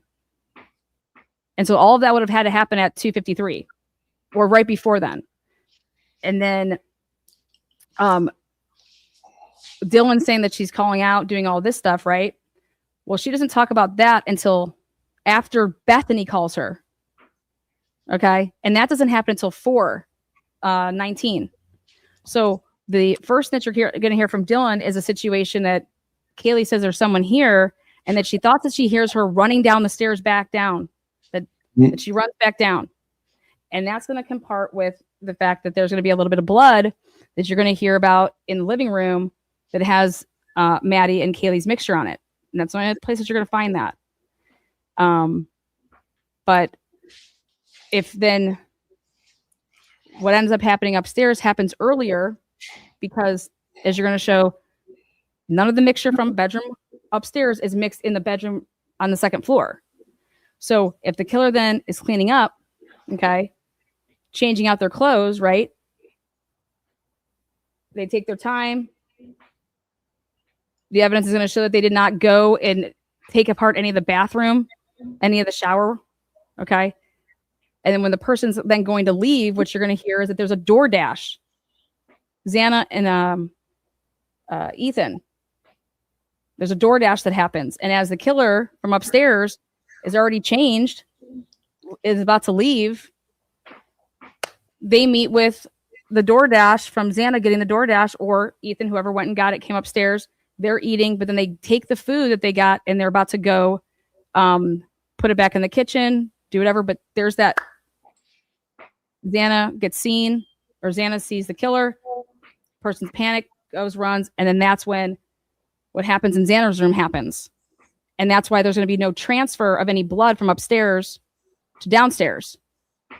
Okay. And then you're going to hear when that would have been happening is the time frame that you're talking about with this 4:17. And that's why Bethany calls, because of what she hears at that time frame. She's then alerting Dylan. And then Dylan's over here waking up, groggy, whatever, not understanding what's going on, thinking that it's still, I just must have dozed off and it's only been 20 minutes. Because you're going to hear her say, well, how long was it between there's someone here and what was it? Then seeing the man. Well, we know that Xana sends a text message to the person named Molly McMichael who's delivering her food saying, are you lost? Do you need help?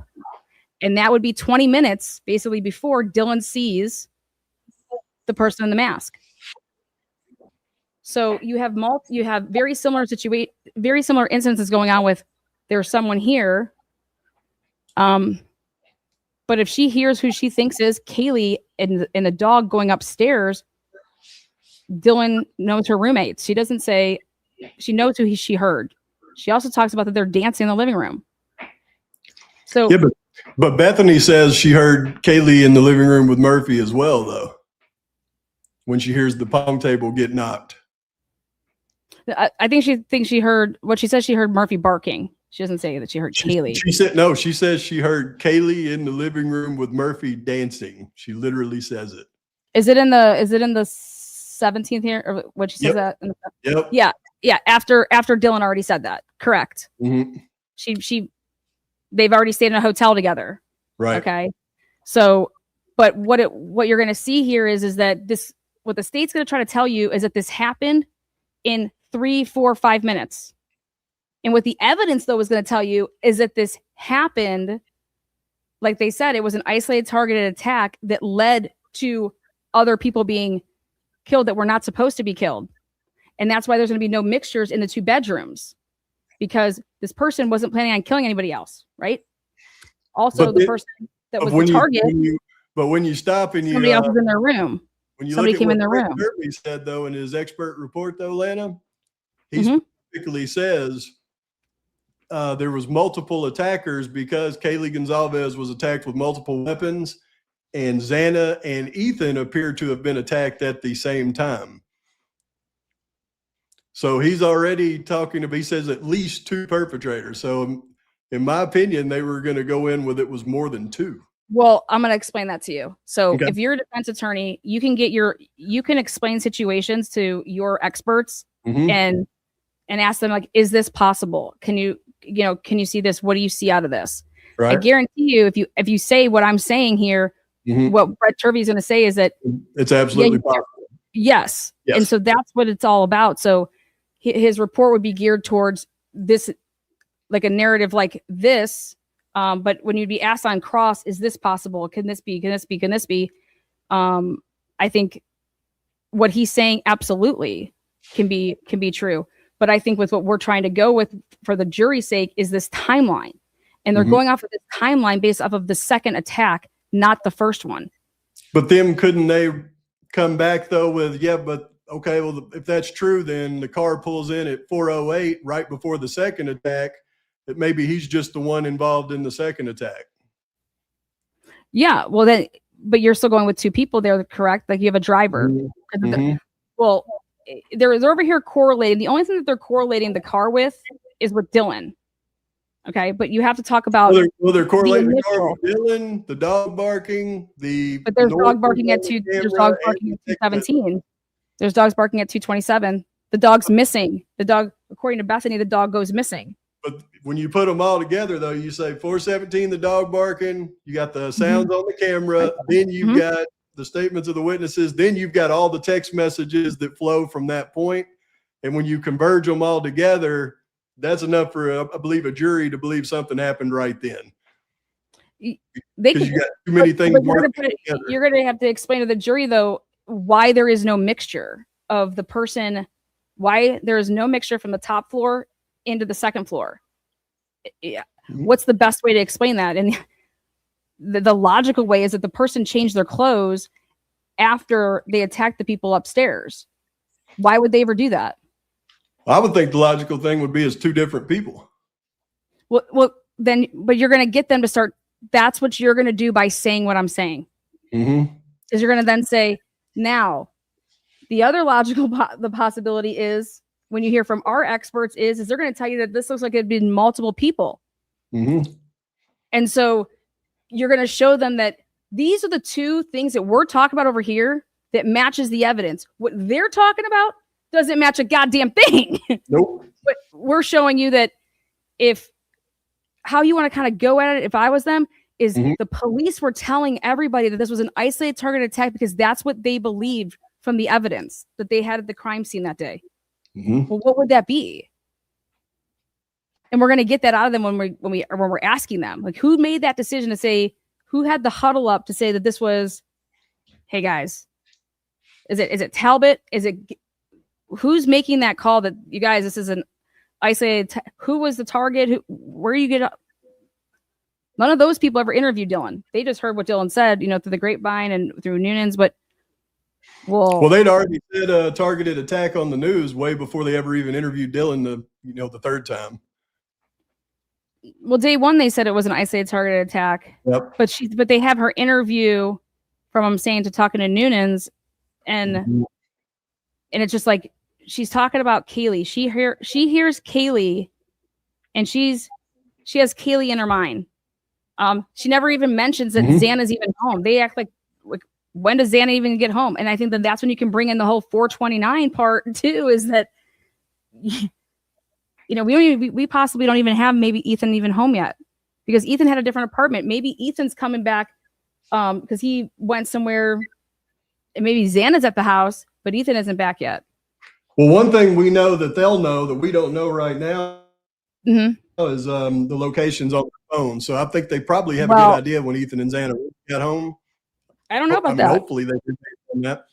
They don't know where Kaylee's phone was never able to be gotten into, downloaded. We don't have anything to do with Kaylee's phone. And so then we have Dylan's phone, right? And we are able to say that during the 11 o'clock interval, she goes up 2 flights of stairs, which is either from the first floor, you go up one time, then you come back down. And that doesn't count when you come back down as a flight. And that means that she'd have to go up again then and come back down. And that's all happening in an interval of 9 minutes around 11 o'clock. And then, do we know that they have activity on that in elevation? She took 125 meters, which is equivalent to 150 to 180 steps. These are all things that she said that she didn't do. But how do we know that they have that information? It's coming out in one of the timeline reports. Let's see.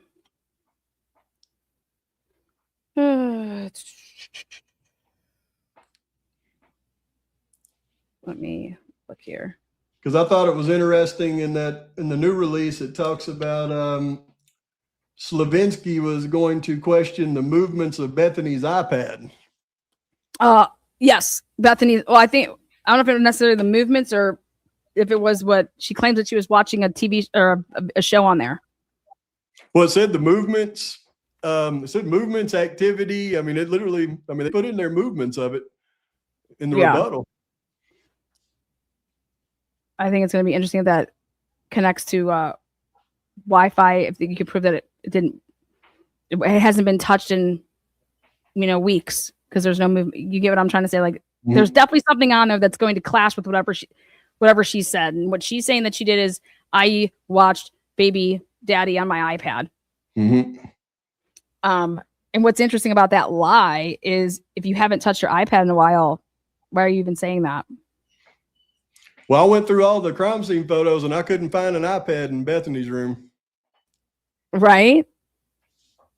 Or what if the iPad's somewhere else? And it was. I'm thinking the iPad's probably over at Emily's apartment, because I think that's where they left and they went to Emily's apartment until the 911 call. So, I say Emily or Hunter, whoever's apartment over there. Yeah, and then where's Hunter's phone? Which kind of does lend to your 3 o'clock thing, because all of them were up from 3 to 5 in that apartment. When they did their interviews. Yeah. And then Josie's over here saying that, I had to go outside because I didn't have my phone. That's why, because basically they're being questioned. The FBI is questioning these people because their phones, whatever's on it, whatever's not on it and should be on it, it's not. They're clashing. Okay. Yep. And so the question just should be is, well, Dylan said that she did not go upstairs ever once. Okay. And so you're going to get your flights of stairs from a couple different ways, which is either you did and you're truly on the first floor, or you were at the Whites. Okay. And your flights of stairs could be potential to be the, when you're walking up from being at the Whites and you're going up to the, from being on the White where you're, the elevation of those steps. Yeah, the elevation of it could potentially be 2 flights just by going up one, by just taking those stairs. The other thing would be is, if you're on your Wi-Fi, if you leave you out of your house, when does it kick you off of it? Like, how far can your Wi-Fi go? Because if you're determining if people are at home based on a Wi-Fi, well, you're gonna have to go and get on the Wi-Fi to see how far you could actually be. Could I be at? Dude, we would always use people's Wi-Fi. Like, I could be at my neighbor's house and I'm not there. I'm here, and I could be on their Wi-Fi. I could be on my neighbor that's down at the cul-de-sac. If it's being offered to me and I'm able to be on it, but that's what you're using to put me at the house. That's crazy, in my opinion. I try not to even look at my Wi-Fi, because every time I pull up the Wi-Fi in the area, it says FBI van. So I just go, okay, I don't even want to look at this, and I shut it off. So why do I always got an FBI van right next to me? What about how about in let's see. The other thing that I thought actually using this, what you sent. Okay. Why on November 21st, within a week, was it so important that they were over here already trying to figure out if this could be done by one person or not? How is that even like, what type of feedback are you getting that this, it should be the opposite? Like, why would you think that only one person did that if the lab reports would be coming back the way that they would be? By Darren Gilbertson doing his little, hey, we got Darren Gilbertson together, we got Payne together, we got the Talbot guy who's running the crime scene. He's the detective of the crime scene. Why would those three people on November 21st say, hey, we need to test this by just seeing if we can get this all done within X amount of time, right? And it's probably that's how we're vetting Dylan's story, right? No? Did they do that on the 21st? Yes, November 21st, 2022. So within a week, you know, that's how you think that you're vetting Dylan's story. Well, they totally changed Dylan's story, though. I mean, they just threw it out and made up their own story, which I think is pretty bad considering they put the probable cause affidavit, the whole they made up frozen shock. They made up her saying she heard Kaylee upstairs. I mean, they changed her entire statement and put it in the probable cause and made it say exactly what they wanted it to say.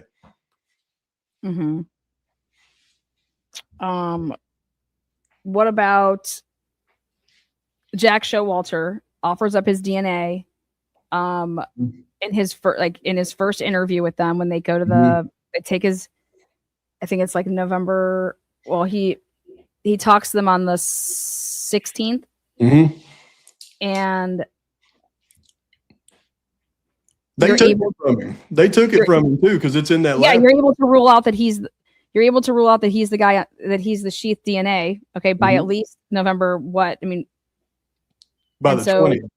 Yeah. So let me ask you this then. Then why are you going to his apartment and wanting a way to get into his apartment by where's this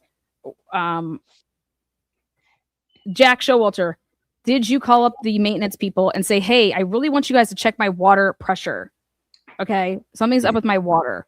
Where was that slip at? Where was that? Because that's how this whole thing starts with, oh, a guy from the maintenance calls up the police and says, oh, I was just in this apartment and I know blood and there's blood spatter. You need to get in there. Right? Yeah. Well, we know that was a sham to get in there, but the Vargas report, I'm telling you, of the guy walking towards the house from that direction, the guy in black at 350. I believe at that point they may have thought he came from Showalter's house, so they wanted in that thing to test it. Plus, they seen the little blood on the outside, didn't they? Well, they tried to say that it wasn't blood, it was rust. Yeah. But they knew that, and so they couldn't get. There was rust on an apartment on the other side upstairs that they had already identified as rust. So did they think that he was that somebody stayed with him? I think so. I think they thought that for a long time because when they finally doubled back to him in December, because of the conversations him and Connor had that they couldn't verify by going to McDonald's and see them in the video at McDonald's where they said they were. I think that they doubled back on it for a reason, obviously. Well, but you're going to get the actual interview with him, the long one, right? Yeah. Yep. Actually, speaking of which, I got to call them. They said it would be done. I think that'll tell us a lot about if he did have somebody over there. Because it sure sounds like when you look at their statements of what they were saying, that it sounds like that they were talking about somebody else that we haven't even figured out yet.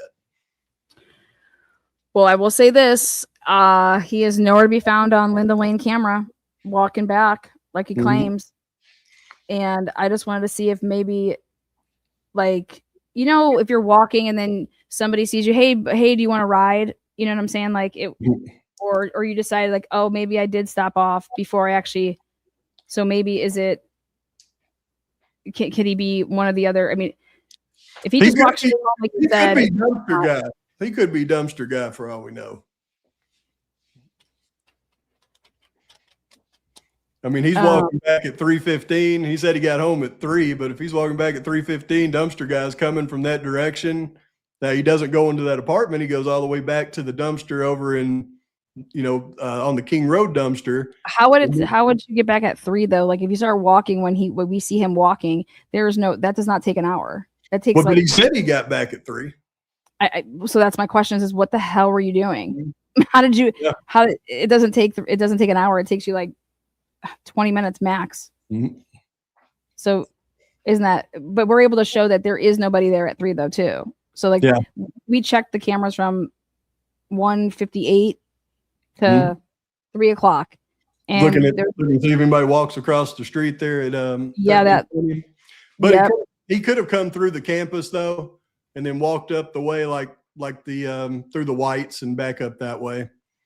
Well, that's what. So in his interview, he does say that he's like, I cut up through like this, and so I just need to know if he's talking about he cuts up through because I'm telling you, I think he says he went Taylor and then he cut up like, and I thought he meant like the tree house, like that backyard, because that goes right to his door.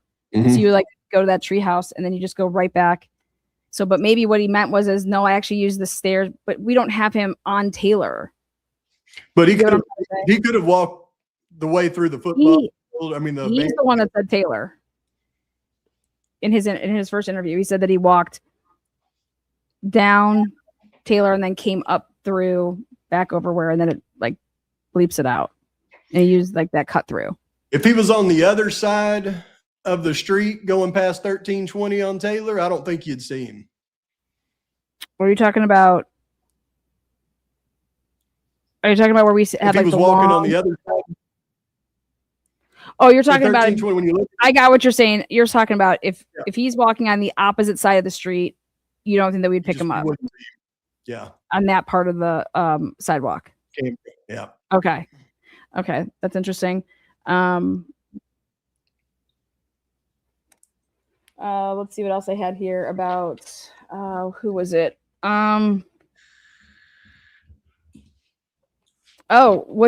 What'd you think about? I did an interview with Peggy. She's a sweetheart. What'd you think about the fact that they went to them, meaning the police? The police never hit up the DMVs. Ever? I mean, until they got the PCA. Oh yeah, Peggy's like, we're the ones that contacted the police to say, hey, we actually just serviced this, because he looked familiar. And so she's like, yeah, and we saw that he was in there, but the police never came to us. The police never they never interviewed her, never went there. Well, they just pulled it after. They did it after his arrest in January. And so I'm just like, what DMV did you hit up? How did you get the databases to talk about how many Elantras are registered? So you really didn't go through the DMVs. You're just talking about, when you talk about registered, you're talking about the 2 schools. You're talking about just Moscow. I mean, what the hell is Lanier talking about? And I think it just proves that that you made that car part of it, because if you're going to go and you think that it's Jack Decor or you think that it's Jack Showalter, that white car has absolutely nothing to do with the crime, right?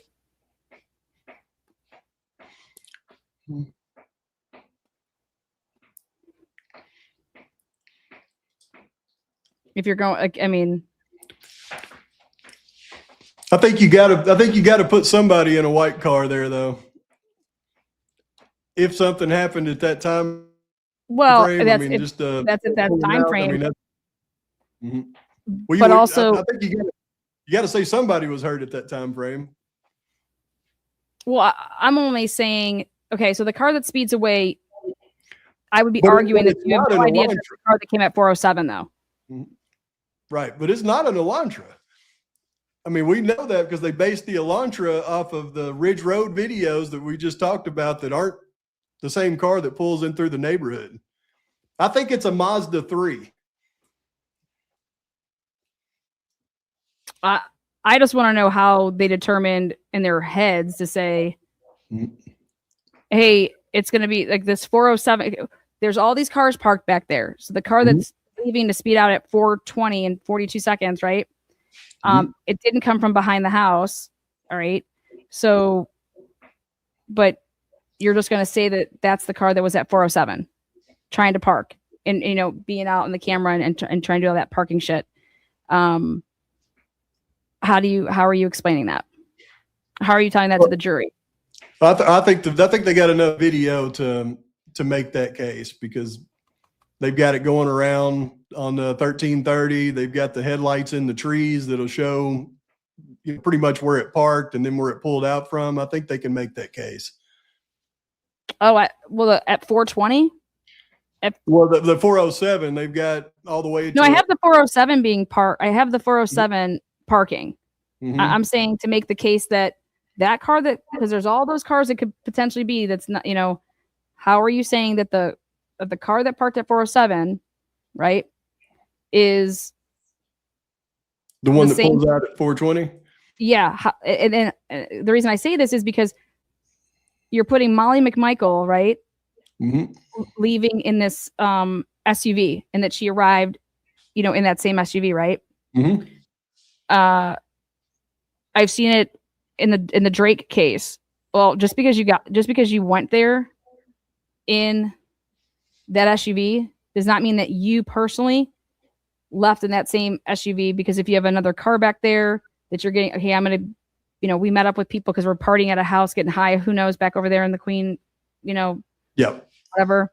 But I actually, you know, left in this car that sped out at whatever. Especially depending on why you were so interested in Molly McMichael in the first place.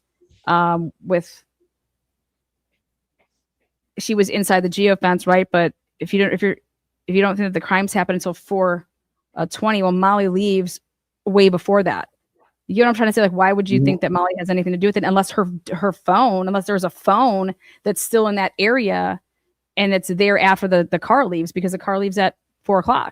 You get what I'm trying to say? Like, why are you still going on with Molly? And what it seems like to me is that the car and her device aren't synced up properly. Because why is Molly of interest to you? Once you find out that she's a DoorDash and you find out that there was a DoorDash, okay, she drops and then she's leaving at 4. But Molly was there within this geofence, and it just seems like, and she got there so much earlier. Like, okay, hey, you get there at 3:45 and it takes you 15 minutes to find this house. Like, what are you doing? Well, that was another way that they were going to try to verify the timeline on it.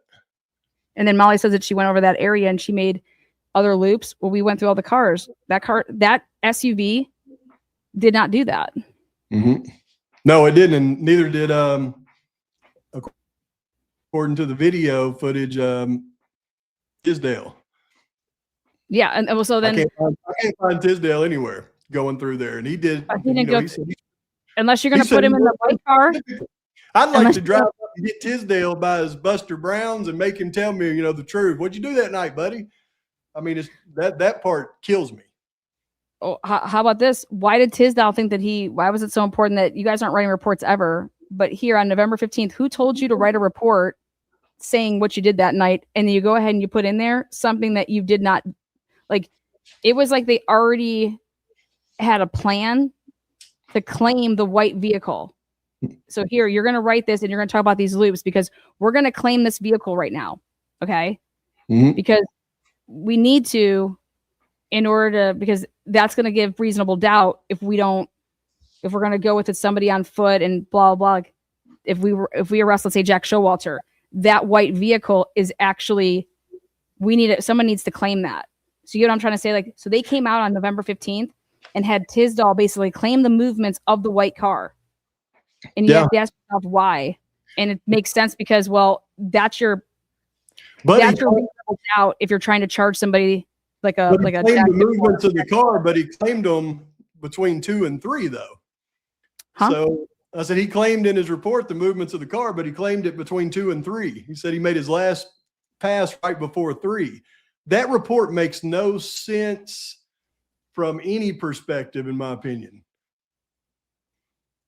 From any perspective, because even his report doesn't really claim those times because he says it happened earlier, and he never comes into the neighborhood. It seems like it's a report that makes no sense in the whole thing. It does if they were going to try to claim that the time was off and then they realize that, well, we can't do that because of too many things. What it just seems like to me is that they have little ways to maneuver. Yeah, they were giving themselves outs, and it's like, why are you doing this and not just investigating this case? It's like, we don't want to test too many things in the bedrooms. We don't want, hey, come out here and write this report. So in case we need you to claim this car, that you just mess up the times. Oh, it must have been me. It must have been later than 2 to 3. You know what I mean? Like, or we're just going to move the timestamp of that, because that's what they do. They just do whatever the fuck they want. I've seen it in the Moore case. Like, Idaho State Police literally does whatever they want. Like, but based on where we're at today in this narrative, how do you explain that? How do I explain what Tisdall did? How would they explain it? So, all right, we're now to this point. You've got this new narrative with Koberger and the car and the time frame. How do you explain this? Because you're not on these freaking videos. How do y'all explain? Oh yeah, now it becomes a problem. Yeah.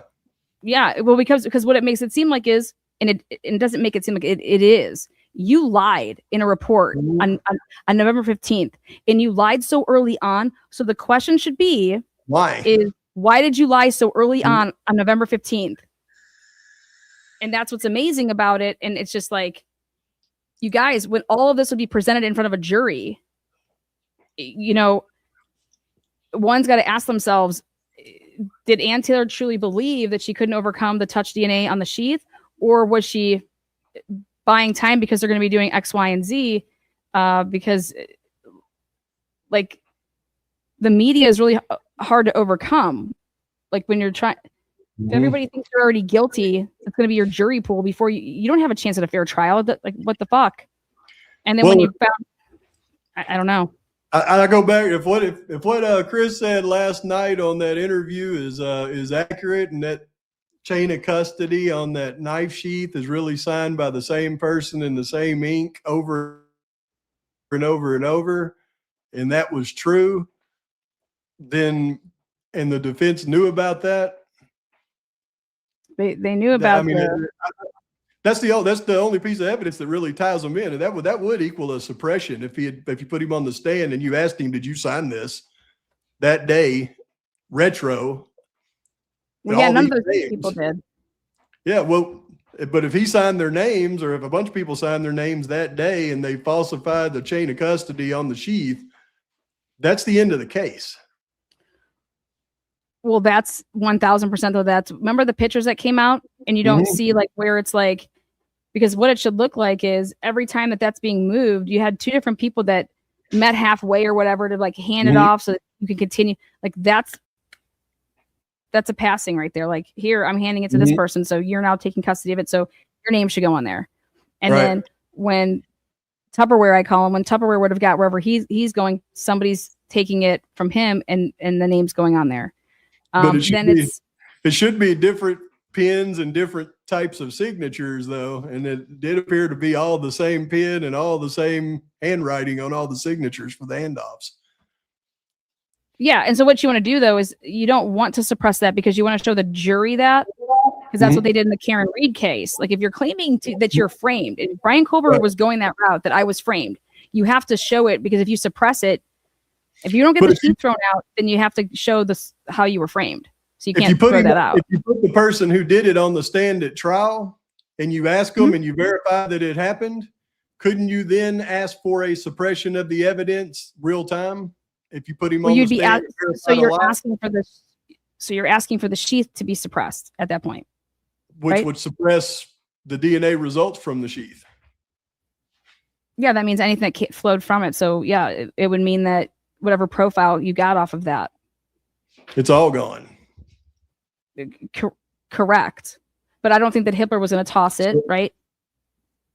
But if you did that at trial, he was going to let it be for what it was. We saw the way it was going. This is what I don't understand, because I'm really familiar with suppressions and limine, but in an actual trial, if you put somebody on the stand in a case like that and you get them to admit that you signed other people's names on the chain of custody form, can you then at that point in the trial say we want to file a motion, a post motion to suppress all this evidence based on his testimony?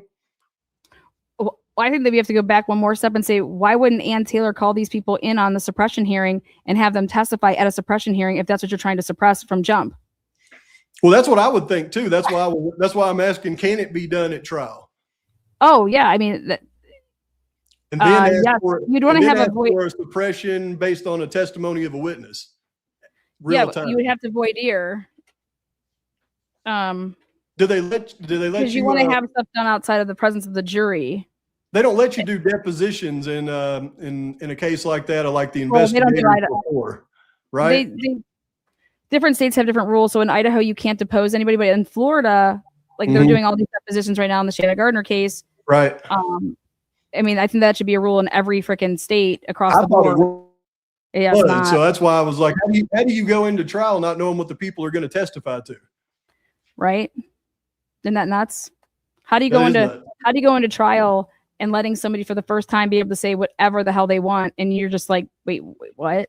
Like you have to learn it in real time. I mean, that's not what attorneys are really lined out to do. They're supposed to know the questions and the answers to the questions before they ask them. Well, and that's why I think that they need to change the book. This whole thing of with defense attorneys, they need to change some of the way that they're operating. This whole concept of don't ask a question that you don't already know the answer to, because, and it's like, what? You got to get information out because you need to understand some stuff, because walk them through it, because at the end of the day, the truth is the truth. If you're trying,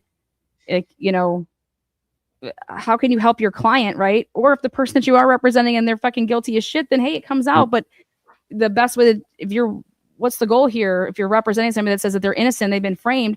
Okay, well, we're gonna pull this out of everybody, right? But they teach you, well, don't do that. It's like, fuck that book. Take that and burn that, because how many defense attorneys are winning cases? Nobody's winning cases. Okay, so there's no way that you can't oppose the witness. There's no way you could even possibly do that because you have no idea what they're going to say. Yeah, that's why you have to have a really good criminalist. I think, though, if you have somebody that is a very, very good criminal researcher, I can tell you that if you were to say something, I could be like, no way. You need to ask the date of when that happened, because we know the case inside and out. That does not. Then you could hit them with this. You could hit them with that. But if you haven't deposed them beforehand and know what they're going to say, they could lie and you'd never even know it. If you depose them and they say that, you can go back to the deposition and say, why'd you answer this question like this day? And exactly. That's why I agree with you. That's why that every state, especially in a murder case, deposition should be 1000%. That's how it should be. It's then this case was so complex. The deposition of Tisdale, and we know what he actually said about the freaking car. That's what drives me nuts. Antonio needed more people. Yeah, I think Tisdale was going to get rocked. I think Tisdale was going to get rocked. I think that you can show that the car on Indian Drive is either Eric Gower or it's what do you call it? Or somehow Eric Gower even got picked up by those guys at some point. But it's either him or it's just a totally immaterial car because it never shows up and it's a different car that goes into the neighborhood. So this is just some car y'all caught on camera. It has nothing to do with anything. But I think that they knew what car it was because they knew to go get the camera. That's what the whole big, he dropped somebody off there. Eric Gower dropped somebody off there. And so they knew that there would be a car there. And I'll tell you what, somebody also said that it was a cop that picked up.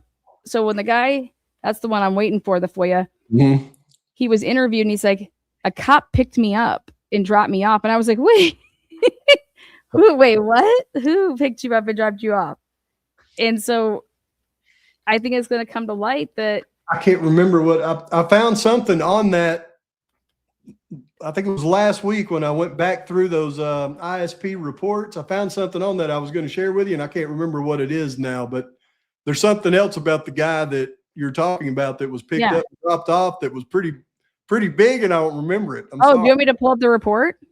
I don't Was remember that exactly your what I was looking at, Lana, but I'll figure it out and I'll get it to you. There was Okay. something kind of big about that, and I was like, oh, I got to tell Lana about this. And then I got on something else and forgot all about it. But there is something else about that. I'll figure out what it is. Okay. Well, I said we would do like about a 2-hour one. Do you want me to take some questions from anybody? Have any questions while we've been talking about comments in the? Sorry, I don't pay attention to chat until like I say that I am, just because it's if I'm doing too much, it doesn't. I can't even see it. Yeah, so. it goes, and it's already like a 5-10 second delay anyways. So, Mm. and then I see somebody's like comment, and I think that I think that their comment is about what I just said, and it was about something that was either in that or like, you know. But this case needed to go to trial. Hitler should have never accepted the plea deal. Right. I think in any type of a case, the more stuff that's coming out, this is the type of a case where you would want this type of a person with what that crime scene looked like, explaining how he did what he did. Okay. Especially with all the stuff that's coming out with his devices. Yep. That he was white. Dude, shouldn't you want to learn how this criminal did this, and so that you can prevent X, Y, and Z from happening? But hey, no, you don't got to do all that. Lana, when will you have Chris on? I don't know. I plan on talking to him. Let's see. Anybody else? Does your brain hurts trying to explain the mess ups? No, I think it's so complex that depending on how the state tried to put on their case, that they were going to make this complex case so simple, and it's not. And Anthony would have been having to object to so much stuff, like, because you need to they need to lay foundation here. You're not just going to waltz into a courtroom and start ripping shit off, and there's just no foundation. Like, how are you going to be able to explain how you got to Brian Kohlberger without talking about IGG and not be lying to the so you are going to be lying. And then how does Ann Taylor come back? And, he wasn't on your radar until December 19th, but we just don't tell anybody why. It was a tip that, came in. This case is so complicated. The state's forensic crime scene recreation expert had every crime scene sample in the case off by 6 numbers and made a completely different initial report than what the actual evidence showed, because she didn't know that Payne renumbered the exhibits. So just figuring out what the truth is on the actual evidence, the state couldn't even do that without the defense help showing them, hey, look, you got every one of these exhibits wrong because Payne did this. I mean, this case is crazy. It's really upsetting when you think about it, how they say 120 people worked on this, and you're going to sit here and tell me that nobody was like, you guys, this wasn't done by one person, or how are you just accepting going into a trial with the defense is going to be able to bring up all of these holes, and you guys don't have an answer for it? Or you're trying to lie by having these experts say shit that is not true, and then it just gets blown up. Yeah. And I think that's why they were leaking shit. I think that they wanted it. They were trying to get it so that it ended in a plea deal, or that it would get tossed, and they didn't care if Kohlberger went free because all of their asses and their jobs were on the line. That's how They may have been hoping he went free, and people still thought he did it so that they could not reopen the investigation, but not recharge him and just let it be a perceived guilt. Pavarotti, why would you think that Brian Kohlberger wouldn't say, "And I didn't do this, and I'd rather roll the dice with what we have, because look at all this stuff. Like, I don't care. Like, so yep, the sheath has this on it, but once we show that it's reasonable doubt to think that sheath was planted, and with all the other stuff, and we can prove that the FBI is willing to lie about stuff, why aren't we going to trial? Why is your advice to me to take this plea deal?" I mean, the only thing I can think of in the realm of reality is they must have had a plan based on that leak investigation to be able to get their foot back into the door once the leak investigation was over, because there's no reason I can think of other than that for them to do it. And the media pressure at the time was so strong. I mean, there's so much bullcrap out there that everybody believed. I don't think no matter what they said at trial, it wouldn't have overcome the bias that's already been created. She wanted time to let the bias go down. Heck, it's time now, because they hardly even report on the facts in the case anymore. And when they do, it's just recycled old crap. So it's out of the public eye for most people now, and I think now's the right time. That's the only thing I can think of, Lana. If it turns out Koberger's in prison for the rest of his life and he never files an appeal, never does anything, then I'll be 65 on here waiting for him to do it. Yeah. So it's, and then for me, I just am like, you know, I remove that because I have no idea. I'm not him. I don't know why he did what he did, but what I can ask and what we can ask questions of is why did these investigators think and these prosecutors think that they could go about a case like this and prosecute a case like this and go about their job like this? That's something that we can ask the questions of, because why are we the only ones asking the questions? Because we all know mainstream media, anybody, I shouldn't even say mainstream media. When people develop relationships and it's all about their pockets, like when you go against the grain, you're going to get a lot of hate. You're going to get this, you're going to get that. And people don't want the headache. Their bosses are saying, no, we're not going to talk about that because then we're going to burn these bridges. We're not going to be able to get the next story, and it's just like the next story. This is the fucking story. Yeah. The story is that the media was always put in place to keep our government in fucking check, you dumbasses. It's checks and balances. What do you think? You're a media person just so that you can go up to somebody and be like, hey, well, what would you like to tell the world today? Okay, I'll just put that right out. What are you talking about? Go fucking do the weather, man. That's not what the media is for. The media is not for that purpose. Whatever they tell you, that you just go and report that. You listen to what they have to say and you're like, well, okay, well, we'll put this out, but we can also let's get the other side maybe, or let's, I think that the question is fuck why Brian Koberger did what he did. Why is the government violating our rights? Why is the government doing it right in front of our faces with all the cameras on? And then what do you think they're doing when there's no cameras on? Worse, So if we don't ask those questions, nobody will then, right? Yeah. And lawyers, just like police don't go at police, right? Well, guess what, guys? Lawyers don't go at lawyers. Go get a lawyer to try to take out another lawyer to sue them. That's never they don't do that. Why? Yeah. Because it's like a code. And it's a big circle jerk. And I don't think that our judges should come from being, I don't think that our judges should ever be a lawyer. I think that our judges should have to go through law school and everything like that, but you need to get into a judge path.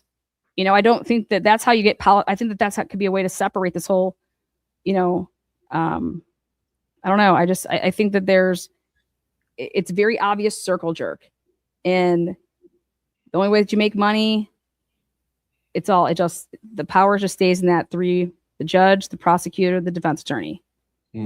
Judge, prosecutor, defense attorney. And they're all at one point in their lives, they were all in, college, going to law school together. And now this person becomes this person becomes that. And now, that person's now a judge. And, oh, they were best friends in college, shit like that. Or, hey, I work with someone's. If you don't think that shit is happening, it's happening. It's been happening. But we just can,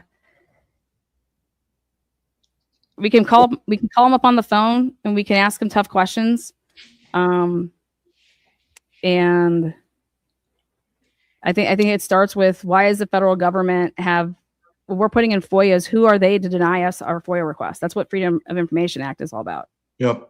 How are you going to sit here and say that not one federal report has been out? The feds weren't running. They didn't have jurisdiction here. They basically worked for you. They worked for Moscow. Bill Thompson, where are all the Fed reports? Put them out. Who do you think you are not to put them out? And where is mainstream media in the fact of the matter of is like, guys, don't you want the federal reports? Why is do you pay federal taxes? They work for us. Come on. That's another thing that I think is interesting is even where we're at as far as unsealing the case files. They should have been way past where they're at. And the only thing that they really unsealed to this point is most of the state rebuttals and some of the evidence. They haven't gotten into any of the defense expert filings or anything that the defense said. We don't even know what Turvey and all of them really said. All we know is what the rebuttal from the state say they said. Right. So that should have already been out, and slow rolling it to that, I think, kind of lets me think that they know something's coming. They don't want it out. Well, and the way that he went about it, why are you releasing it reverse order? Yeah. Reverse it the right way, and then you're following the case. Yeah. This is how the case flowed. Why don't you want to inform yourself, Hitler, on how the case truly flowed? Because when you'd be opening up against this, we know it's all the clerks that are doing this, or his, like, you know, whatever he has, and it's just, it's laughable. It's laughable, because when you're fighting an uphill battle and you're fighting alone, why would I want to continue to fight an uphill battle alone and then be outcast by, you know, all these other channels that want to say Lana's this or Lana's that, or fuck you, dude. Hit my link and let's really talk. Let's really talk before you fucking say Lana's this and Lana's that. I don't care if Brian Kober is guilty or not. What the fuck happened in this case cannot happen ever, period. And this is how innocent people go to fucking prison because of what they did in this case. This is, you do not lie to make probable cause. And you have to ask yourself, why are you doing it that way? And it wasn't just like one lie. I mean, the whole probable cause, just about every statement you can go through and you can go, wait a minute, this isn't right. This isn't right. This isn't right. Yeah. And you know what I have, my first question to Chris is going to be, Chris, how did you write a book 450 pages worth because you felt so fucking like, oh my God, but you didn't think to maybe go and call up Hitler and say, hey, who's running that the investigation that's into the leak? Because you know what? Yeah, there was a leak. I ended up with all this shit. How does Chris end up with all the shit that he got? Okay, Chris said he was working on the book for a year. We'll do the math, rewind it. When did he start writing the book? When did he start learning about the case? I didn't know anything about the case. Chris was one of the snipers in Ruby Ridge. I do my homework. I didn't. Yep. And Waco. And Waco. Yeah. Okay. Well, one thing I know, because I just did this video, is the leak happened, and I did a timeline in between certain dates, and the information that was leaked had to have happened between those certain dates. And I know that based on what I heard him say last night, he hasn't looked at the new report from the dang state expert that got all those samples wrong. He's going off of the old report. Which is the leak. Yeah, which is the leak report. Yeah, it's the leak. And which means the feds. Yeah, so we know that the feds are the leak. We've known that. We've known the feds are the leak. But it also tells me that probably a lot of the information that he has in there, because he's seen stuff that we haven't seen that was leaked, will probably give us a little bit of insight into stuff. So I'm kind of interested in reading it just to see what receipts he has. Yeah, I think that I would love to know what his relationship is like with Ed Jacobson. Maybe we'll start there. We'll start there. He kind of look like a younger version. He kind of looks like a younger version of it now. He said, "Is Chris the leaker?" No, whoever gave the material to Chris is the leaker. Right. You understand? Chris has leaked materials. Everything that Chris was able to. Chris wasn't part of this case. Okay, Chris worked for the FBI. He was on. He was a sniper. He's never done a homicide case. That's not his thing. He was on the sniper team. Okay. Maybe he's got a super FOIA. He does super FOIAs. Yeah. Well, he came out and said it. He's like, I got my stuff from a friend, like, you know, friends from the FBI, right? Yep. Well, that's right there. I mean, well, when did you get that stuff? I wonder, he's not the one that actually shot the guy's wife. No. Okay, no. Good. No. He was just there. That's what I would love to talk to him about is that whole situation, because that was a complete, you know, fuck up. And he sees this case and he's like how I was with a couple of the other cases I've covered. And I said, you know, shouldn't you want to get everybody involved? If there's other people out there, and what it seems like to me is that we need to look right in the eyes of the law enforcement agents in that area. Okay, because they're the ones that are doing too much. This book, because based on what I heard him say, he's really pushing that there is multiple perpetrators, and that's something that people need to look at. This is probably why we had so many people a couple of months ago come out and start prepping, prepping everybody for it. Could have been more than one. I mean, you have Bloom do it. You had all the Nancy Grace. Everybody's just kind of put that out there because they probably knew what he was going to say in this book, and they wanted to get out in front of it. Well, also they just knew what the reports were gonna like. Yeah. What these expert reports are saying, you can't ignore. We can't unsee what we saw with the crime scene photos. I don't care. Right. This didn't happen in a matter of a couple minutes. This isn't some fucking Gilbertson and Payne calling out how many stabbings are in different rooms. Yeah. Did you change your clothes? What'd you do? How'd you clean it? What? No, fuck that. Get that shit out of here. But why you guys said that you did that on November 21st is an issue for me. Why was that what you cared about then? And if they just want to say it, they're going to come out and say, oh, it's because of what Dylan was saying. Oh, okay. So just because Dylan saw that then, why don't you go look at her phone? Why didn't you care that she said that she was sleeping and she's saving a fucking contact at 3:51? Get fucked, bullshit. Because her phone's telling you don't need to go do that little stupid drill to know that she's not being honest when she's saying that she was sleeping and that she wakes up out of like a fucking dead of the night. And the way that she describes it is that that all this shit happens and then she starts calling people and then she calls Bethany. Well, that's not what happened. Bethany called her and then that's when she starts doing whatever it is that she's doing. She doesn't call anybody until after Bethany alerts her to whatever the hell happened at 419. And that's just the chronological order of events. So sorry, those are the facts.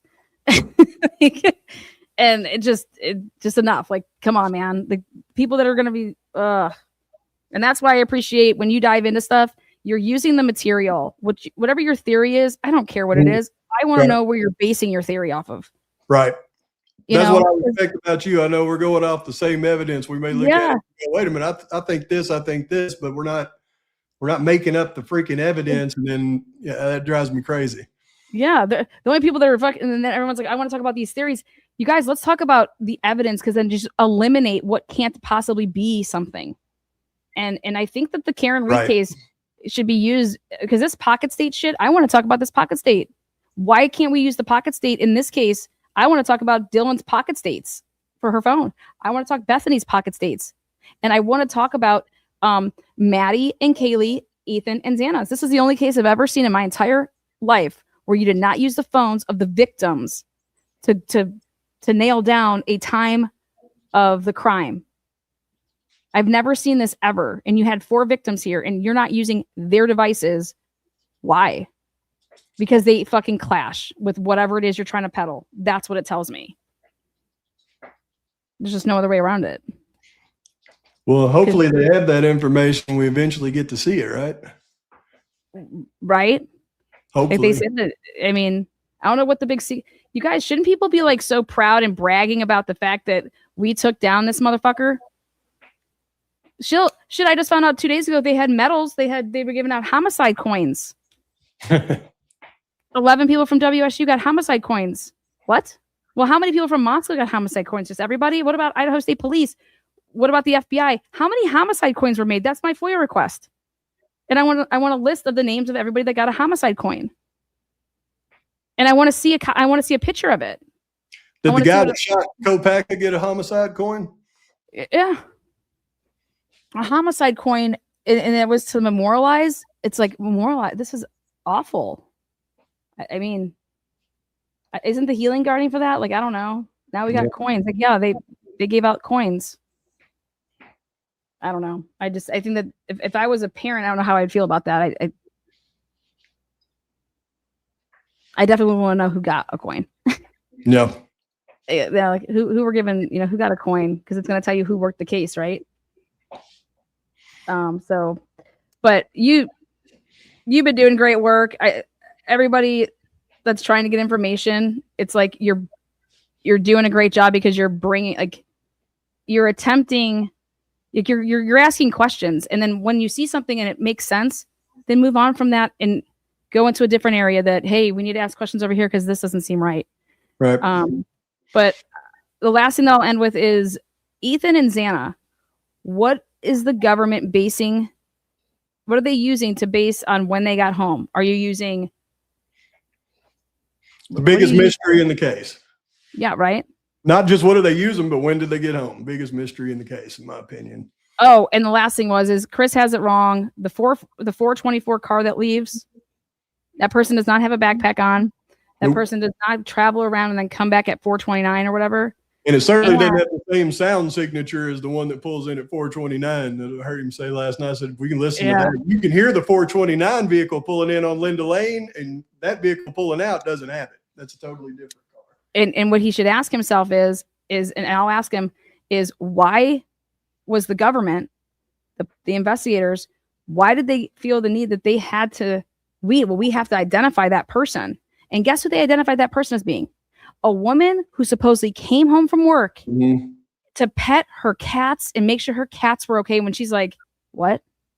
Well, they had to do that because they interviewed her the next morning when she said, I got home at 6:30 and I parked over there. You know who it was. It was the girl in the 5th apartment there on the front of the Queen Road Apartments. Yeah. He walked up, whichever one walked up, interviewed her. So they had to go back to her and get her. She didn't say nothing about coming home at midnight during that interview. On the first day, they went back and interviewed her again to get her to say it. Yeah. So they could, because we need to, covering it. It's not her. Yeah. It's not fucking her. And it's like, so again, who is it, right? And the government knew what they needed to sew up. Yep. And they knew it way too soon. They knew this stuff way too soon. And they knew what they needed to leave alone. And again, they knew this stuff way too soon, which tells me that there is personal fucking knowledge. And the cops are the ones that had it. Yep. And so go ask yourself that. That's why I was really shocked to hear that was one of the things that that he brought up last night was that scenario. I was like, why would you bring up that one scenario when we know that's not right? It just doesn't make any sense to me. Well, and I just would love to know how he came to that conclusion, because maybe that conclusion is coming from his Fed buddies, right? And it's like, well, yeah, that's what they're feeding you. Yep. And it's wrong. And they're also going to try to feed you this shit right here. I left it on the screen for a reason. This right here, that's on this screen, this is 1000% proof that you are dealing with multiple vehicles.